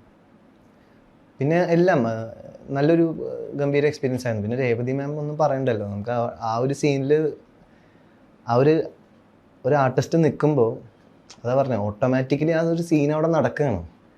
നമ്മളതിലിങ്ങനെ നിന്ന് കൊടുക്കുക എന്ന് പറഞ്ഞൊരു പ്രോസസ്സ് മാത്രമേ വരുന്നുള്ളൂ. ഗംഭീര അനുഭവമായിരുന്നു. ഇതിന് ശേഷം ഞാൻ കേട്ടിട്ടുണ്ട് ഭൂതകാലം പോലെ ഒരു സിനിമ ഇനി ചെയ്യാൻ ബുദ്ധിമുട്ടായിരിക്കും എന്ന് പറഞ്ഞിട്ടുണ്ട്. ആ റോളാണോ, ആ സിനിമയുടെ ആ ഒരു ആ പേടിപ്പിക്കുന്ന ഇതാണോ, എന്താണ്? അത് വേറെ കൊണ്ടല്ല, ഒരു ഭയങ്കര ഇൻറ്റൻസ് ആണ് ഈ പ്രോസസ്സ്. അത് എനിക്ക് അത്രയും അത് കുറേ നമ്മൾ കൊടുക്കേണ്ടി വരും, കുറേ അതിനകത്തേക്ക് നമ്മൾ ഇറങ്ങിച്ചെല്ലേണ്ടി വരും. ആ ഒരു ഭ്രാന്തമായ അവസ്ഥയിലേക്കൊക്കെ പോകാനും ഒക്കെ ആയിട്ട് അത് എപ്പോഴും അത് ഭയങ്കര ഹെൽത്തി അല്ല. ഇടയ്ക്കൊക്കെ ഇത് ചെയ്യണോണ്ടും രസമാണ്. ഇപ്പം എനിക്ക് തോന്നുന്നു കുറച്ചും കൂടെ അത് ഈസി ആയിട്ട് പിടിക്കാൻ, എന്ന് വെച്ചാൽ കുറച്ചും കൂടെ ഡിറ്റാച്ച് നിന്നുകൊണ്ട് പിടിക്കാൻ പറ്റുമെന്ന് തോന്നുന്നു. അന്നും ഈ പറഞ്ഞ പോലെ. പക്ഷെ അത് അൾട്ടിമേറ്റ്ലി നമ്മളെ എവിടെയൊക്കെ നമ്മളത് ബാധിക്കും. ആ ക്യാരക്ടറിൻ്റെ അവസ്ഥയുമൊക്കെ ഒരു ഡാർക്ക്നെസ് ഉള്ളിൽ ഇങ്ങനെ കിടക്കും. എനിക്ക് അത് അത്രയും നല്ലതല്ല. ഇടയ്ക്കൊക്കെ കുഴപ്പമില്ല. അങ്ങനെ ആ ക്യാരക്ടറിൽ നിന്ന് പുറത്തു വരാൻ കുറച്ച് ബുദ്ധിമുട്ടായിരുന്നോ? അങ്ങനത്തെ ബുദ്ധിമുട്ടിൻ്റെ അല്ല, അത് ചെയ്യുന്ന ഒരു കാലഘട്ടവും പിന്നെ അതെ കുറച്ചുണ്ടാവും. ഒരു 2 മാസം അത് കഴിഞ്ഞിട്ടുമൊക്കെ എന്തോ ഒരു അൺഈസിനെസ് നമ്മൾ അനുഭവിക്കും. പക്ഷെ അത് ചെയ്തുകൊണ്ട് വേറൊരു ഗുണം ഉണ്ടായെന്ന് വെച്ച് കഴിഞ്ഞാൽ എന്താ പറയുക, രാത്രിയൊക്കെ പണ്ടൊക്കെ എന്ന് വെച്ച് കഴിഞ്ഞാൽ ഇപ്പോൾ എവിടെയെങ്കിലും ഇപ്പോൾ ലൈറ്റ് ഇല്ലാത്തടത്ത് നമ്മൾ പോകാനൊക്കെ ഉള്ളൊരു ഭയം. ഇപ്പോൾ ആ ഭയമൊക്കെ പോയി. കാര്യം കുറേ നമ്മൾ അഭിനയിച്ച് ഇല്ലാത്തത് കണ്ട് അഭിനയിച്ച് ആ ഒരു ഭയം പോയി എന്ന് പറഞ്ഞു. അതൊക്കെ രസമായിരുന്നു.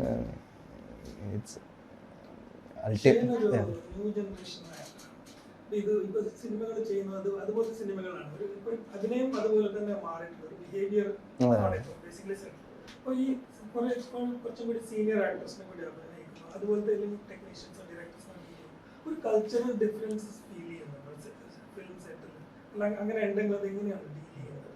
അത് എനിക്ക് ഭയങ്കരമായിട്ട് അങ്ങനെ ഒരു ഡിഫറൻസ് ഉണ്ടെന്ന് എനിക്ക് തോന്നി തുടങ്ങിയത് ശരിക്കും പറഞ്ഞാൽ കൊറോണ പേപ്പറിലുണ്ടായിരുന്നു.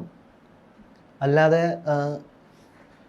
രണ്ട് തരം സിനിമയുണ്ട് തോന്നിയിട്ടുണ്ട്. അതായത് ഒന്നിപ്പോൾ ഈ പറഞ്ഞൊരു റിയലിസ്റ്റിക് ഫോർമാറ്റിലൊക്കെ ഇന്നിപ്പോൾ രാജീവ് സാറൊക്കെ ഷൂട്ട് ചെയ്യുന്ന ടൈപ്പ്, അല്ലെങ്കിൽ ഒരു ആ ഒരു രീതിയിലുള്ള പടം. ഈവൻ കിസ്മത്താണെങ്കിൽ അങ്ങനത്തെ ഒരു രീതിയിലാണ് ക്യാമറ വെച്ചിട്ട് അവിടെ നടക്കുന്നതിന് ഒപ്പിയെടുക്കുന്ന, അല്ലെങ്കിൽ വേണ്ടടുത്ത് കട്ട്സ് പോകുന്ന ഒരു പടം. അല്ലാത്തൊരു പടം എന്ന് പറയുന്നത് പിന്നെ ഞാൻ ചെയ്തു കെയർ ഓഫ് സൈറാബാനു എന്ന് പറഞ്ഞ പടം ചെയ്യപ്പോഴാണ് എനിക്ക് ഈ ഒരു സിനിമാറ്റിക് വേൾഡിനെ കുറിച്ചിട്ടുള്ളൊരു ഇത് കിട്ടുന്നത്.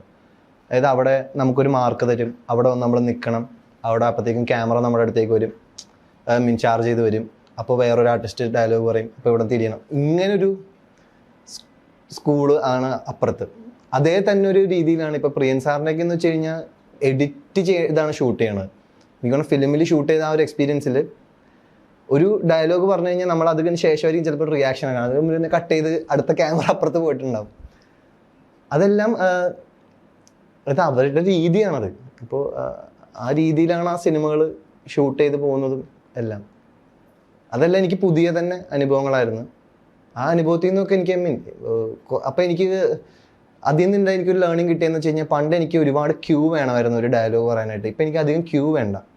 അത് ആ മൊമെൻറ്റിൽ തന്നെ നമുക്ക് അത്രയും എക്സ്പ്രഷനും അത്രയും ഡയലോഗ്സും പറയാൻ പറ്റുക എന്ന് പറയുന്ന ഒരു സ്പേസിലേക്ക് എനിക്ക് എത്തിച്ചു. അല്ലെങ്കിൽ എന്ന് വെച്ച് കഴിഞ്ഞാൽ ഞാൻ ഒരു മറ്റേ തിയേറ്റർ അല്ലെങ്കിൽ ആ ഒരു രീതിയിൽ ഫുൾ ഡയലോഗ്സ് എനിക്ക് പറഞ്ഞ് എത്തിച്ചാലേ എനിക്ക് ആ ഒരു ചിലപ്പോൾ ഒരു പെർട്ടിക്കുലർ ഷോട്ട് എനിക്ക് പറയാനോ അല്ലെങ്കിൽ ഇമോട്ട് ചെയ്യാനേ പറ്റുള്ളൂ. അത് പെട്ടെന്ന് എനിക്ക് കണ്ട് ഞെട്ടെന്ന് പറഞ്ഞാൽ എനിക്ക് ഞെട്ടാൻ ഭയങ്കര ബുദ്ധിമുട്ടായിരുന്നു. എന്ന് വെച്ചാൽ ഞാൻ ഉദ്ദേശിച്ചത് മനസ്സിലാവുന്നുണ്ട് ആ ഒരു സംഭവം. അപ്പോൾ ആ ഒരു ഡിഫറൻസ് എനിക്ക് അത് ചെയ്തതുകൊണ്ടാണ് എനിക്ക് ആ ഒരു എക്സ്പീരിയൻസിലേക്ക് അല്ലെങ്കിൽ ഇങ്ങനൊരു ഇതിലേക്ക് എനിക്ക് മാറാൻ സാധിച്ചത്. രണ്ട് ടൈപ്പ് സിനിമകൾ, രണ്ടും അവരുടേതായ രീതിയിൽ അടിപൊളിയാണ്. എനിക്ക് ഇത് രണ്ടും ചെയ്യുന്നതുകൊണ്ട് എനിക്ക് ഇങ്ങനെ ഒരു ഗുണമുണ്ടായി. അത് വേണ്ടടുത്ത് വേണ്ട രീതിയിൽ എനിക്ക് ഇനിയിപ്പോൾ സ്വിച്ച് ചെയ്യാൻ കുറച്ച് എളുപ്പമുണ്ടായത് അങ്ങനത്തെ ടൈപ്പ് പടങ്ങളും കൂടെ ചെയ്തുകൊണ്ടാണ്. ഇത് ബൾട്ടിക്ക് വേണ്ടി കബഡി ഒക്കെ ഫിസിക്കലി കുറച്ചുകൂടെ എഫേർട്ടൊക്കെ ആവശ്യമുള്ള സിനിമയല്ല. നേരത്തെ ഒരുപാട് മെന്റലി നമ്മൾ സംസാരിച്ചതുപോലെ ഇപ്പോൾ RDX ആണെങ്കിലും അതിനു വേണ്ടി കുറച്ച് കറാട്ടെ ബേസിക്സ് ഒക്കെ എന്തായാലും ട്രെയിൻ ചെയ്തിട്ടുണ്ടാവില്ല. ഈ ഒരു പ്രോസസ്സ് എൻജോയ് ചെയ്യുന്നുണ്ടോ? ലൈക്ക് ഈ ഫിസിക്കലി എഫേർട്ട് ഇട്ട് ഒരു പരിപാടി ചെയ്യുന്നത് അതും അടിപൊളിയാണ്, നല്ല സാധനം. ഇപ്പോൾ കുറേ പുതിയ കാര്യങ്ങളുണ്ടായിരുന്നു എന്നുള്ളത്. ഇപ്പോൾ RDXലാണെങ്കിൽ ഫൈറ്റ് റിലേറ്റഡ് ആയിട്ട് ഇപ്പോൾ അൻപറിവ് മാസ്റ്റേഴ്സ് വരുന്നു. അവർ പ്രത്യേകതരം ക്യാമറകൾ വെച്ച് ഷൂട്ട് ചെയ്യുന്നു.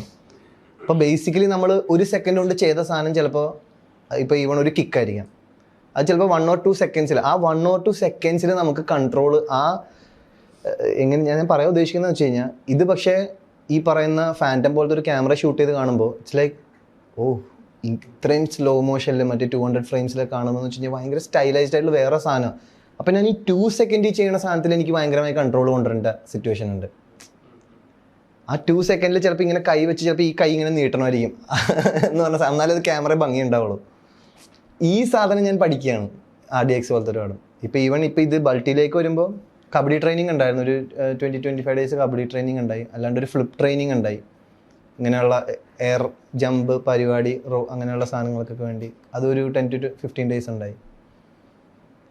അതൊക്കെ കഴിഞ്ഞിട്ട് അതാണ് ഇത് ഷൂട്ട് ചെയ്യുന്ന ടൈമിൽ അതായത് വിത്തിൻ സെക്കൻഡ്സിലുള്ള കാര്യങ്ങൾക്ക് നമുക്കൊരു ഭയങ്കരമായ ഒരു അജിലിറ്റി വേണം, എന്നാലേ ചെയ്യാൻ പറ്റുള്ളൂ. അതും രസമാണ്. അത് എക്സ്പീരിയൻസ് ചെയ്യുമ്പോൾ അതൊക്കെ പിന്നെ അത് നമ്മൾ കാണുമ്പോൾ എന്ന് പറഞ്ഞൊരു സാധനം കിട്ടും. കുറെ കൂടെ റിയലിസ്റ്റിക് സിനിമകൾ ചെയ്ത് വന്ന ഷെയ്ൻ RDX പോലെ സ്റ്റൈലൈസ്ഡ് ആക്ഷൻ അല്ലെങ്കിൽ സ്ലോ മോഷനിൽ ഷെയ്നിനെ തിയേറ്ററിൽ കാണുമ്പോൾ ഡു എൻജോയ് ദാറ്റ്? ലൈക്ക് ആളുകളുടെ അത് തന്നെയാണല്ലോ അൾട്ടിമേറ്റ്. അതും രസമാണ്. അത് അൾട്ടിമേറ്റ് നമ്മൾ പറയാൻ പാടില്ല, കാര്യം ഒന്നും അങ്ങനെ അൾട്ടിമേറ്റ് ആയിട്ടില്ല. തിയേറ്ററിൽ നമുക്ക് കിട്ടുന്ന സിനിമാറ്റിക് എക്സ്പീരിയൻസ് ഇപ്പം അത് പക്ഷേ ഞാൻ ഇപ്പം എൻ്റെ മനസ്സിൽ എപ്പോഴും ഉള്ളതെന്ന് വെച്ച് കഴിഞ്ഞാൽ RDX കുറേ കാലങ്ങൾക്ക് ശേഷം അങ്ങനെ ഒരു ആക്ഷൻ പടം വന്നു. കുറേ കാലങ്ങൾക്ക് ശേഷം അങ്ങനെ ഒരു ഫാൻറ്റസി പാർട്ട് സീൻ നമുക്ക് അതിനു മുമ്പ് വരെ ഇങ്ങനെ കാണിക്കുമ്പോൾ വരുന്നതൊക്കെ നമുക്ക് ചിന്തിക്കാൻ പറ്റുമായിരുന്നു അന്നത്തെ കാലത്ത്. പക്ഷെ അത് നിലവിൽ വന്നപ്പോഴത്തേക്കും അതെങ്ങനെ എന്തൊക്കെയോ സംഭവിച്ചത് വൈറലായ ഹിറ്റ് ഇന്നിപ്പോൾ ഭയങ്കരമായ റീച്ചും കാര്യങ്ങളൊക്കെ ഉണ്ട്. സോ പക്ഷെ അത് തന്നെ ഞാൻ എനിക്കൊന്ന് ഒരു 10 തവണ ചെയ്ത ആൾക്കാർക്ക് അത് ബോറടിക്കാനുള്ള സാധ്യതയും കാണുന്നുണ്ട്. സോ ഇറ്റ്സ് ലൈക്ക് അതൊരു ട്രിക്കി ഏരിയ ആണ്. അടുത്ത ചൂസിങ് നമുക്ക് ഓക്കെ ഇതാണ് വർക്കബിൾ എന്ന് പറഞ്ഞത് ഇത് തന്നെ ഞാൻ ചെയ്യാൻ പോയാലും അതൊരു പ്രശ്നമാകും. അൾട്ടിമേറ്റ്ലി ഇപ്പോൾ എൻ്റെ അടുത്ത് വന്ന് കഥ പറയുന്ന ഒരാൾക്ക് അവന് ഈ സിനിമ പറയണം, അവന് ഈ സിനിമ ചെയ്യണമെന്നുള്ളൊരു ഭയങ്കരമായ ഒരു ആഗ്രഹം ഉണ്ടാവും ചിലവർക്ക്. അല്ലെങ്കിൽ ആ ഒരു കഥയ്ക്കും അങ്ങനെ ഒരു സ്ട്രെങ്ത് തോന്നും കേൾക്കുമ്പോൾ തന്നെ, എന്തോ ഉണ്ടല്ലോ അല്ലെങ്കിൽ കൊള്ളാലോ എന്ന് തോന്നുന്ന ഒരു സാധനം വരും. അങ്ങനെയുള്ള പടവും അതാ ഞാൻ പറഞ്ഞത്, നമുക്കിപ്പോൾ കംപ്ലീറ്റ്ലി മറ്റൊരു കൊമേഴ്ഷ്യൽ ചിന്തയിലേക്ക് കംപ്ലീറ്റ്ലി മാറാനും പറ്റില്ല, എന്നാൽ ഭയങ്കര മറ്റേ പഴയ ഒരു ഓഫ് പരിപാടിയിലേക്കും പോകാൻ പറ്റില്ല. ഇതിൻ്റെ ഇടയിൽ എവിടെയും ഒരു സ്പേസാണ് ഞാൻ ആ തേടുന്നത്. ഈ നീലനിലയുടെ കാര്യം പറഞ്ഞില്ലേ, ഇങ്ങനെ കഴിഞ്ഞ് കിട്ടുമ്പോൾ അതൊരു ഷെയ്നിന് ഫുൾ കൺവിക്ഷൻ ഉണ്ടായിരുന്നു അതൊക്കെ ചെയ്യുമ്പോൾ? ഇല്ലാതെ അതല്ലേ പറഞ്ഞത്, ഞാനിത് ചെയ്യുമ്പോൾ എനിക്ക് പടച്ചോനെ ഇത് ട്രോളോ ഇനി അടുത്ത പരിപാടിയാകും ഈ ഭയത്തിലാണ് ഞാൻ ചെയ്യണത്. കാര്യം അന്ന് അത് ഞാൻ സമ്മതിക്കണോട്ടെ, എനിക്കിപ്പോൾ ഈ നമ്മുടെ നഹാസ് അന്നത് അങ്ങനെ ഫുള്ളായിട്ട് അത് പിടിച്ച് ചെയ്തല്ല. കാര്യം ഞാൻ പകുതി മനസ്സിലാണ്, എനിക്കറിയില്ല ഇത് എത്രത്തോളം പാട്ട് സീൻ ഉണ്ടെന്ന് പറയുമ്പോൾ ഞാൻ വിചാരിക്കണ സിറ്റുവേഷണൽ ആയിട്ടുള്ള സാധനങ്ങൾ അത് ഇതൊക്കെ ഇങ്ങനത്തെ ഉള്ള പരിപാടി ഒരു ഡാൻസ് ഉണ്ടെന്നുള്ള അറിയാമായിരുന്നു, ഡാൻസ് നമ്മൾ റിഹേഴ്സൽ ചെയ്തിട്ടുണ്ടായിരുന്നു. പക്ഷെ ഇത്തരം സാധനങ്ങൾ വരുമ്പോൾ അതൊരു സെൻസിറ്റീവ് ഏരിയ ആണ്. അത് പക്ഷേ ആ ടോട്ടാലിറ്റി കാണുമ്പോൾ നമ്മൾ അതിനെ എൻജോയ് ചെയ്യണം. അപ്പോൾ ബേസിക്കലി എനിക്ക് മനസ്സിലായത് ആൾക്കാർക്ക് എന്ത് സാധനം വൃത്തിക്ക് കൊടുക്കുക എന്നുള്ളതാണ്, ഫുള്ളി കൺവിക്ഷനിലൂടെ അത് കൊടുക്കുക എന്നുള്ളതാണ്. അതാ ഞാൻ പറഞ്ഞത്. ഇപ്പോൾ സെലക്ഷൻ പ്രോസസ്സിൽ ഇതാണ് കറക്റ്റ് എന്ന് പറഞ്ഞ് ഇതേ സാധനം തന്നെ ചെയ്യണതിനപ്പുറത്തേക്ക് ആൾക്കാർ മറന്നുപോയ ചില ജോണേഴ്സ് ഉണ്ട്, അല്ലെങ്കിൽ ആൾക്കാർക്ക് ആഗ്രഹമുണ്ട് ഇതൊക്കെ കാണണം എന്ന്, പക്ഷെ മറന്നുപോയി. നമ്മളൊരു ടൈമിൽ റിയലിസ്റ്റിക് സിനിമകൾ മാത്രം വന്നപ്പോൾ ഈ തരം കൊമേഴ്ഷ്യൽ എലമെന്റ്സിന് നമ്മൾ മറന്നു പോയിട്ടുണ്ടായിരുന്നു. അപ്പോൾ അത് പിന്നെയും ആൾക്കാർ കണ്ടപ്പോൾ ഓർത്തപ്പോൾ ഇഷ്ടം തോന്നിയതായിരിക്കും. അങ്ങനെയൊക്കെയുള്ളൊരു ധാരണ എനിക്ക് ആ സമയത്ത് വന്നിരുന്നു. ഇതേപോലെ പൂർണ്ണമായ ഒരു കൺവിക്ഷൻ ഇല്ലാതെ ചെയ്ത് പ്ലസന്റ്ലി സർപ്രൈസ് ആയ സിനിമകളോ മൊമെന്റ്സോ എന്തെങ്കിലും ഓർത്തെടുക്കാൻ പറ്റുന്നുണ്ടോ? അങ്ങനെ ചോദിച്ചാൽ RDX തന്നെ അതൊരു വലിയ എക്സാമ്പിളാണ്. ഈവൻ കുമ്പളങ്ങിനേറ്റും ഒക്കെ പറയാലോ. കാര്യം ഈ ഒരു ലെവൽ ഓഫ് ഒരു ഡയലോഗ്സ് നമ്മളവിടെ പറയുമ്പോൾ സിമ്പിളായിട്ട് പറഞ്ഞ കാര്യം പ്രഹസനമൊക്കെ പറഞ്ഞത് എനിക്ക് അത് പിന്നെ അതിങ്ങനെ ഒരു കൾട്ട് ഡയലോഗാണെന്ന് നമ്മൾ ചിന്തിക്കാൻ പോലും ഇല്ലല്ലോ. അങ്ങനെ നോക്കിയൊക്കെ ഒരുപാടുണ്ട്. ഇപ്പം പറവയാണെങ്കിലും ഉണ്ട്. പറവയിൽ അവിടുത്തെ ക്ലൈമാക്സ് സീന് വേണ്ടി ഓടുമ്പോഴത്തേക്കും അത് വെറുതെ ഞാൻ അയാൾ ഇടിക്കാൻ വേണ്ടി ഓടുക എന്നുള്ള ചിന്തയിലുള്ളൂ. പക്ഷെ ആ ഓട്ടം പിന്നീട് ആൾക്കാർ ഇങ്ങനെ ഒരു ഒന്ന് പറയുമ്പോൾ ഇതിന് മാത്രം ഉണ്ടോ എന്നൊക്കെ ചിന്തിക്കുന്ന അവസ്ഥകളൊക്കെ പലപ്പോഴും ഉണ്ടായിട്ടുണ്ട്. ആ ഡയലോഗ് ഒന്ന് പറയാമോ? എന്ത് പ്രഹസനമാണ് സജി? എന്ത് പ്രഹസനാണ് സജി? അതൊക്കെ സ്പോട്ടിൽ ഇംപ്രൂവൈസ്ഡ് ആണോ? അല്ല, ഞങ്ങൾക്ക് തന്നതാണ്. ശ്യാമേട്ടൻ ഇങ്ങനെ പറയാൻ പറഞ്ഞത് തന്നെ അതിനകത്ത് എനിക്ക് ഞാൻ പറഞ്ഞിട്ടുള്ളൂ മുഴുവനായിട്ടും. ശ്യാമേട്ടൻ എന്ത് പറയാൻ പറഞ്ഞത് പറഞ്ഞിട്ടുള്ളൂ ശരിക്കും. സീൻ പേപ്പർ നേരത്തെ അങ്ങനെ ഇല്ല ഇല്ല ഇല്ല ഇല്ല അങ്ങനെയൊന്നുമില്ല. ആ സീൻ അവിടെ വന്ന് നിർത്തിയിട്ട് പറഞ്ഞു തരും, പിന്നെ അതങ്ങനെ പറയും. അതായത് അത്ര ഭയങ്കര ക്രിസ്പായിട്ട് ഇങ്ങനെയെന്ന് പറയൂല. അതാണ് നമുക്കൊരു ഫ്രീഡം. അപ്പോൾ കുറച്ചും കൂടെ നമുക്ക് ഈസിയാണ്. ഒരു ടൈമിങ് നമുക്ക് തന്നെ ഒരു ഫ്ലോയിൽ പറയാൻ പറ്റും. പിന്നെ കൂടുതൽ നിങ്ങൾ ശ്രദ്ധിച്ചാൽ മനസ്സിലാവും, അത് കുറേ സിംഗിൾ ഷോട്ട് ഉണ്ട്. ഇപ്പോൾ ഒരു അങ്ങനത്തെ പെർഫോം സീനുകളെല്ലാം നോക്കിയാൽ അത് വെച്ച് തന്നേക്കാണ് ഞങ്ങൾക്ക് ചെയ്യാൻ വേണ്ടിയിട്ട്. അങ്ങനെയുള്ള കുറേ കാര്യങ്ങളൊക്കെ. അതെ അതെ, ഡയറക്ടേഴ്സ് ആക്ടറാണ്. ഷെയ്നൊരു ഇന്ററാക്ഷനിൽ പറഞ്ഞിരുന്നു, ഞാൻ വീട്ടുകാരുടെ കൂടെ ഇരുന്ന് കാണാൻ പറ്റുന്ന സിനിമകളെ ചെയ്യുള്ളൂ എന്ന് പറഞ്ഞിരുന്നു. ബേസിക്കലി ഇന്റിമേറ്റ് സീൻസ് ഒക്കെ ചെയ്യാൻ ബുദ്ധിമുട്ടാണെന്നുള്ള രീതിയിലായിരുന്നു ആ കോൺവെർസേഷൻ. അതങ്ങനെ തന്നെയാണോ ഇപ്പോഴും? അതന്നെ, അങ്ങനെ തന്നെയാണ്. അൾട്ടിമേറ്റ്ലി പിന്നെ എനിക്ക് എൻ്റെ വീട്ടുകാരോട് ഇരുന്ന് പടം കാണാൻ പറ്റില്ലെങ്കിൽ പിന്നെ പടം ചെയ്യേണ്ട കാര്യമാണ്. അത് പക്ഷേ ആസ് എൻ ആക്ടർ ഭയങ്കര ലിമിറ്റ് ചെയ്യില്ലേ ഷെയ്നെ? എന്നാലും കുഴപ്പമില്ല. പക്ഷെ ചെയ്ത സിനിമകളിലെല്ലാം എനിക്ക് തോന്നുന്നു റൊമാൻറ്റിക് പെയറായിട്ട് നല്ലൊരു കെമിസ്ട്രി ക്രിയേറ്റ് ചെയ്യാൻ പറ്റിയിട്ടുള്ള ഒരു ആക്ടറാണ് ഷെയ്ൻ. അത് ഞാൻ ഉദ്ദേശിക്കുന്നത് മറ്റേ ഇൻറ്റിമസി എന്ന് പറയുമ്പോൾ അതിനൊരു ലൈനുണ്ട്. അത് വൾഗാരിറ്റി ആവരുതെന്നുള്ളതാണ് ഞാൻ ബേസിക്കലി ഉദ്ദേശിക്കുന്നത്. അത് എനിക്ക് ഞാൻ ഉദ്ദേശം മനസ്സിലായെന്ന് തോന്നുന്നു. പക്ഷെ അന്ന് ആ ഇന്റർവ്യൂവിൽ പറഞ്ഞു ലിപ് ലോക്ക് സീൻസ് ഒന്നും ചെയ്യില്ല എന്ന് പറഞ്ഞു. അങ്ങനെയൊക്കെ ഇപ്പോഴും ഉണ്ടോ? It depends on the script. ഇപ്പോൾ ലിപ് ലോക്ക് എന്ന് പറയുന്ന അതൊരു ഭയങ്കര തിൻ ലൈനാണ്. അതെനിക്കെങ്ങനെ പറയണം എന്നറിയില്ല. ചിലപ്പോൾ ഒരു സ്ക്രിപ്റ്റിന് അത് ഇല്ലാതെ, ചിലപ്പോൾ എനിക്ക് ഇഷ്ടപ്പെട്ടൊരു കഥ അത് ഇല്ലാതെ മുന്നോട്ട് പോയില്ല എന്നുള്ളൊരു സിറ്റുവേഷൻ ആണെങ്കിൽ ചിലപ്പോൾ ഉണ്ടാകും. പക്ഷെ എന്നാലും അതാ പറഞ്ഞത്, ആ ഒരു line it should not cross that vulgarity. അതായത് ഇൻറ്റിമസി നമുക്ക് കൺവേ ചെയ്യാനായിട്ട് ഇപ്പോൾ ലിപ് ലോക്ക് കാണിക്കണം എന്നില്ല. അല്ലാതെ 2 ഡയലോഗിൽ കൂടെ ഇന്ന് നമുക്ക് പറയാൻ പറ്റും. അതിനുള്ള ഒരു സ്കോപ്പ് അവിടെ ഇല്ല എന്നുള്ളൊരു സിറ്റുവേഷനാണ് വരുന്നതെങ്കിൽ ചിലപ്പോൾ അവിടെ ലിപ് ലോക്കേ പറ്റുള്ളൂ എന്നുള്ളൊരു സിറ്റുവേഷൻ ആണെങ്കിൽ ചിലപ്പോൾ ഉണ്ടായേക്കാം. അത്ര എനിക്ക് പക്ഷെ മാക്സിമം ഞാൻ പറയും, അതായത് എന്താ അതിൻ്റെയൊക്കെ ശരിക്കും പറഞ്ഞാൽ ഇന്നിപ്പോൾ ഒരുപാട് അങ്ങനെ നല്ല നല്ല കണ്ടന്റുകളില്ലേ. ഇപ്പൊ എൻ്റെ ലിപ്പിലൊക്കെ കാണണമെന്നത്ര നിർബന്ധമുണ്ടോ? ഇഷ്കൊക്കെ ചെയ്യുമ്പോൾ ഇഷ്കില് ശരിക്കും ഷെയ്ൻ ഒരു ഗ്രേ ഷെയ്ഡഡ് ക്യാരക്ടറാണല്ലോ. അതെ.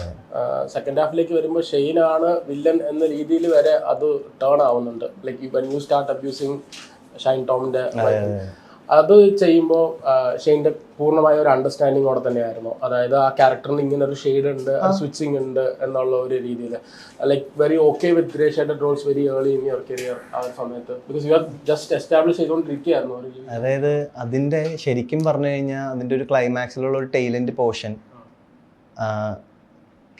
മീൻ ഒരു എൻ്റെ ഒരു അടുത്തൊരു ഫ്രണ്ടാണ് പറയുന്നത്. അതായത് നിങ്ങൾ അവിടെ വന്നിട്ട് ഈ നായകൻ ഇത് ഈ പറഞ്ഞ ഇവളുടെ ഒരു സംശയം തോന്നിയിട്ട് തിരിച്ചു പോകുന്ന ഒരാളെ ആ നായിക സ്വീകരിക്കാൻ എന്ന് വെച്ച് കഴിഞ്ഞാൽ അതൊരു ആ ക്യാരക്ടറിനെ ഭയങ്കര വീക്കാക്കുന്ന പോലെയാണ്. ആദ്യം കേട്ടപ്പോൾ എന്താ അവരമ്മ പാച്ചപ്പ് ആവുന്ന ക്ലൈമാക്സ് പാച്ചപ്പ് ആവുന്നതാണോന്ന് പറഞ്ഞൂടെ, അങ്ങോട്ടേക്ക് എനിക്ക് കറക്റ്റായിട്ട് ഓർക്കുന്നില്ല. പക്ഷെ ആ ഒരു സീൻ ശരിക്കും പറഞ്ഞാൽ ആഡ് ഓൺ ആയത് അത് എൻ്റെ ഒരു കൺസേണിലൂടെ കൂടെ തന്നെയാണ്. അപ്പോൾ ഞാൻ ബേസിക്കലി നോക്കുന്ന അങ്ങനെ ഒരു നായകൻ എങ്ങനെ സംശയിച്ചിട്ട് പോയ ഒരാളാണല്ലോ, അയാളെ ഈ നായകൻ സ്വീകരിച്ചാൽ ശരിയല്ലല്ലോ എന്നാണ് ഞാൻ ചിന്തിച്ചത്. അതെ, അതൊരു ഒരു ഡിസ്കഷൻ ആയിരുന്നു. എൻ്റെ ഒരു ഫ്രണ്ടാണ് ശരിക്കും ഇത് ഈ ചോദ്യം ചോദിക്കുന്നത്. അതിനുശേഷമാണ് അങ്ങനെ ഒരു സീനിലോട്ടൊക്കെ പോകുന്നത്. ഒരു ആർട്ടിസ്റ്റിനെ സംബന്ധിച്ചിടത്തോളം ഡിസിപ്ലിൻ എത്രയ്ക്ക് ഇമ്പോർട്ടൻ്റ് ആണ്? What do you think about it? Discipline എന്ത് കോണ്ടെക്സ്റ്റിലാണ്? എല്ലാ രീതിയിലും. പങ്ക്ച്വാലിറ്റി ആണ് ഉദ്ദേശിക്കുന്നത്. പങ്ക്ച്വാലിറ്റി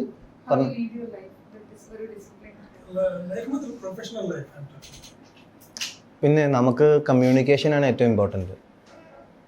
നമുക്കൊരു കാര്യം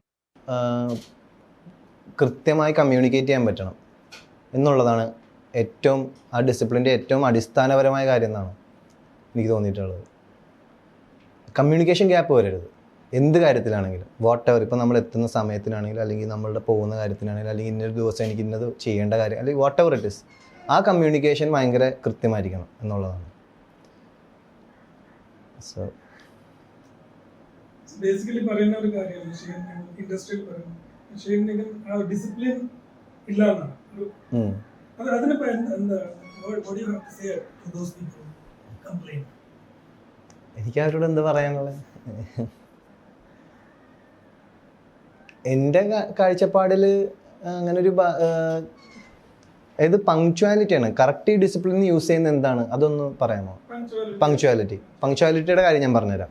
ഇപ്പം നമ്മളൊരു ആദ്യത്തെ ഒരു 4 ദിവസം നമ്മൾ മൊത്തമായിട്ട് പടത്തിൽ പുതിയതായിട്ട് വർക്ക് ചെയ്യുമ്പോൾ അവർ പറയുന്ന സമയത്തെത്തും, പറയുന്ന കാര്യങ്ങൾ എല്ലാം ഭയങ്കര കറക്റ്റായിട്ട് നമ്മൾ പോവുമായിരിക്കും.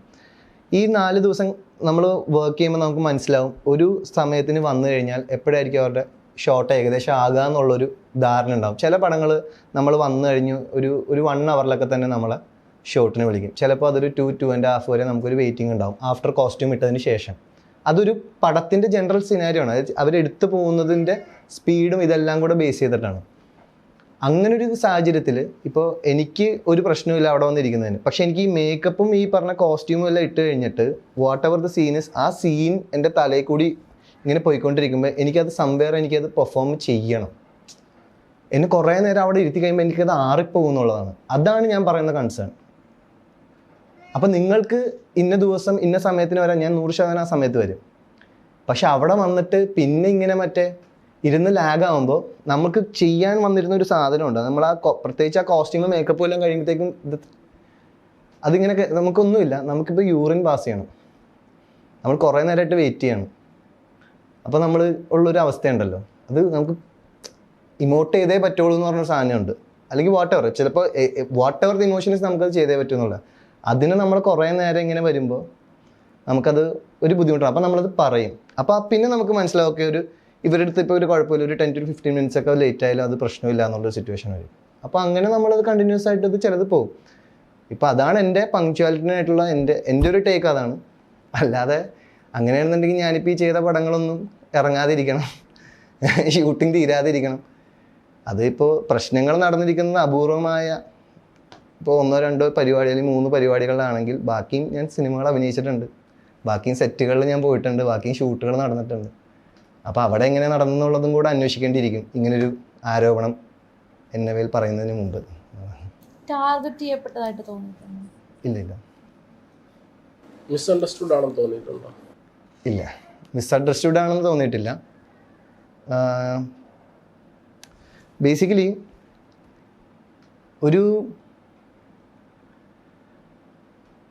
നമ്മളൊരു പുതിയൊരു സ്പേസിലോട്ട് വരുമ്പോൾ നമ്മളിപ്പോൾ പെരുമാറുന്ന വിധം അല്ലെങ്കിൽ നമ്മൾ പെരുമാറുന്ന രീതി അതെന്താണെന്ന് ഓപ്പോസിറ്റ് ഒരാൾ ഒരു മഞ്ഞ കളർ ഗ്ലാസ് ഇട്ടിട്ട് നോക്കിക്കഴിഞ്ഞാൽ മഞ്ഞ കളറായിട്ട് കാണുമെന്ന് പറഞ്ഞ പോലെ അങ്ങനെ നോക്കിക്കഴിഞ്ഞാൽ അതിനകത്ത് പ്രശ്നങ്ങൾ തോന്നുന്ന കാര്യങ്ങൾ മാത്രമേ ഉള്ളൂ. അല്ലാതെ ആ കണ്ണാടി മാറ്റിയിട്ട് എന്താണോ അവിടെ ഉള്ളതെന്ന് കാണാൻ ശ്രമിച്ചു കഴിഞ്ഞാൽ അവിടെ ഒരു മിസ്അണ്ടർസ്റ്റാൻഡിങ്ങിനും സാധ്യത പോലും ഇല്ല. വെറും വളരെ സിമ്പിളായിട്ടാണ് എൻ്റെ പ്രോസസ്സുകൾ പോയിട്ടുള്ളത്.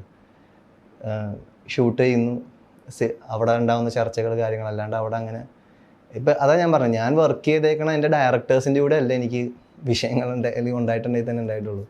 അതൊരു ക്രിയേറ്റീവായ പ്രോസസ്സിനെ വളരെ ഹെൽത്തി ആയിട്ടും വളരെ അത്യാവശ്യം പറ്റുന്ന രീതിയിലെല്ലാം ഗുണമായിട്ടുള്ള രീതിയിൽ ഞാൻ കൊണ്ടുപോയിട്ടുള്ളൂ. ഷെയ്ൻ്റെ കരിയറിൽ അത്യാവശ്യം ഹൈപ്പിൽ വന്നൊരു പടമായിരുന്നു വലിയ പെരുന്നാട്. അത് ആക്ച്വലി കുറച്ച് ഡിലേസ് ഒക്കെ സംഭവിച്ചു. പക്ഷേ അത് ആക്ച്വലി ഹൈപ്പ് എന്ന് പറയാന്ന് വെച്ചാൽ it's presented by Anwar Rasheed, പിന്നെ റെക്സ് വിജയൻ്റെ ഉഗ്രൻ സൗണ്ട് ട്രാക്ക് ഒക്കെ ഉള്ളൊരു പടമായിരുന്നു. പിന്നെ തിയേറ്ററിലോട്ട് വന്നപ്പോഴത്തേക്ക് എൻ്റെ റെസ്പോൺസ് മിക്സ്ഡ് ആയിരുന്നു. അൾട്ടിമേറ്റ്ലി എന്താണ് what went wrong with it എന്ന് ഷെയ്നിന് എന്താണ് പറയുന്നത്? അത് എനിക്ക് തോന്നുന്നു അതിൻ്റെ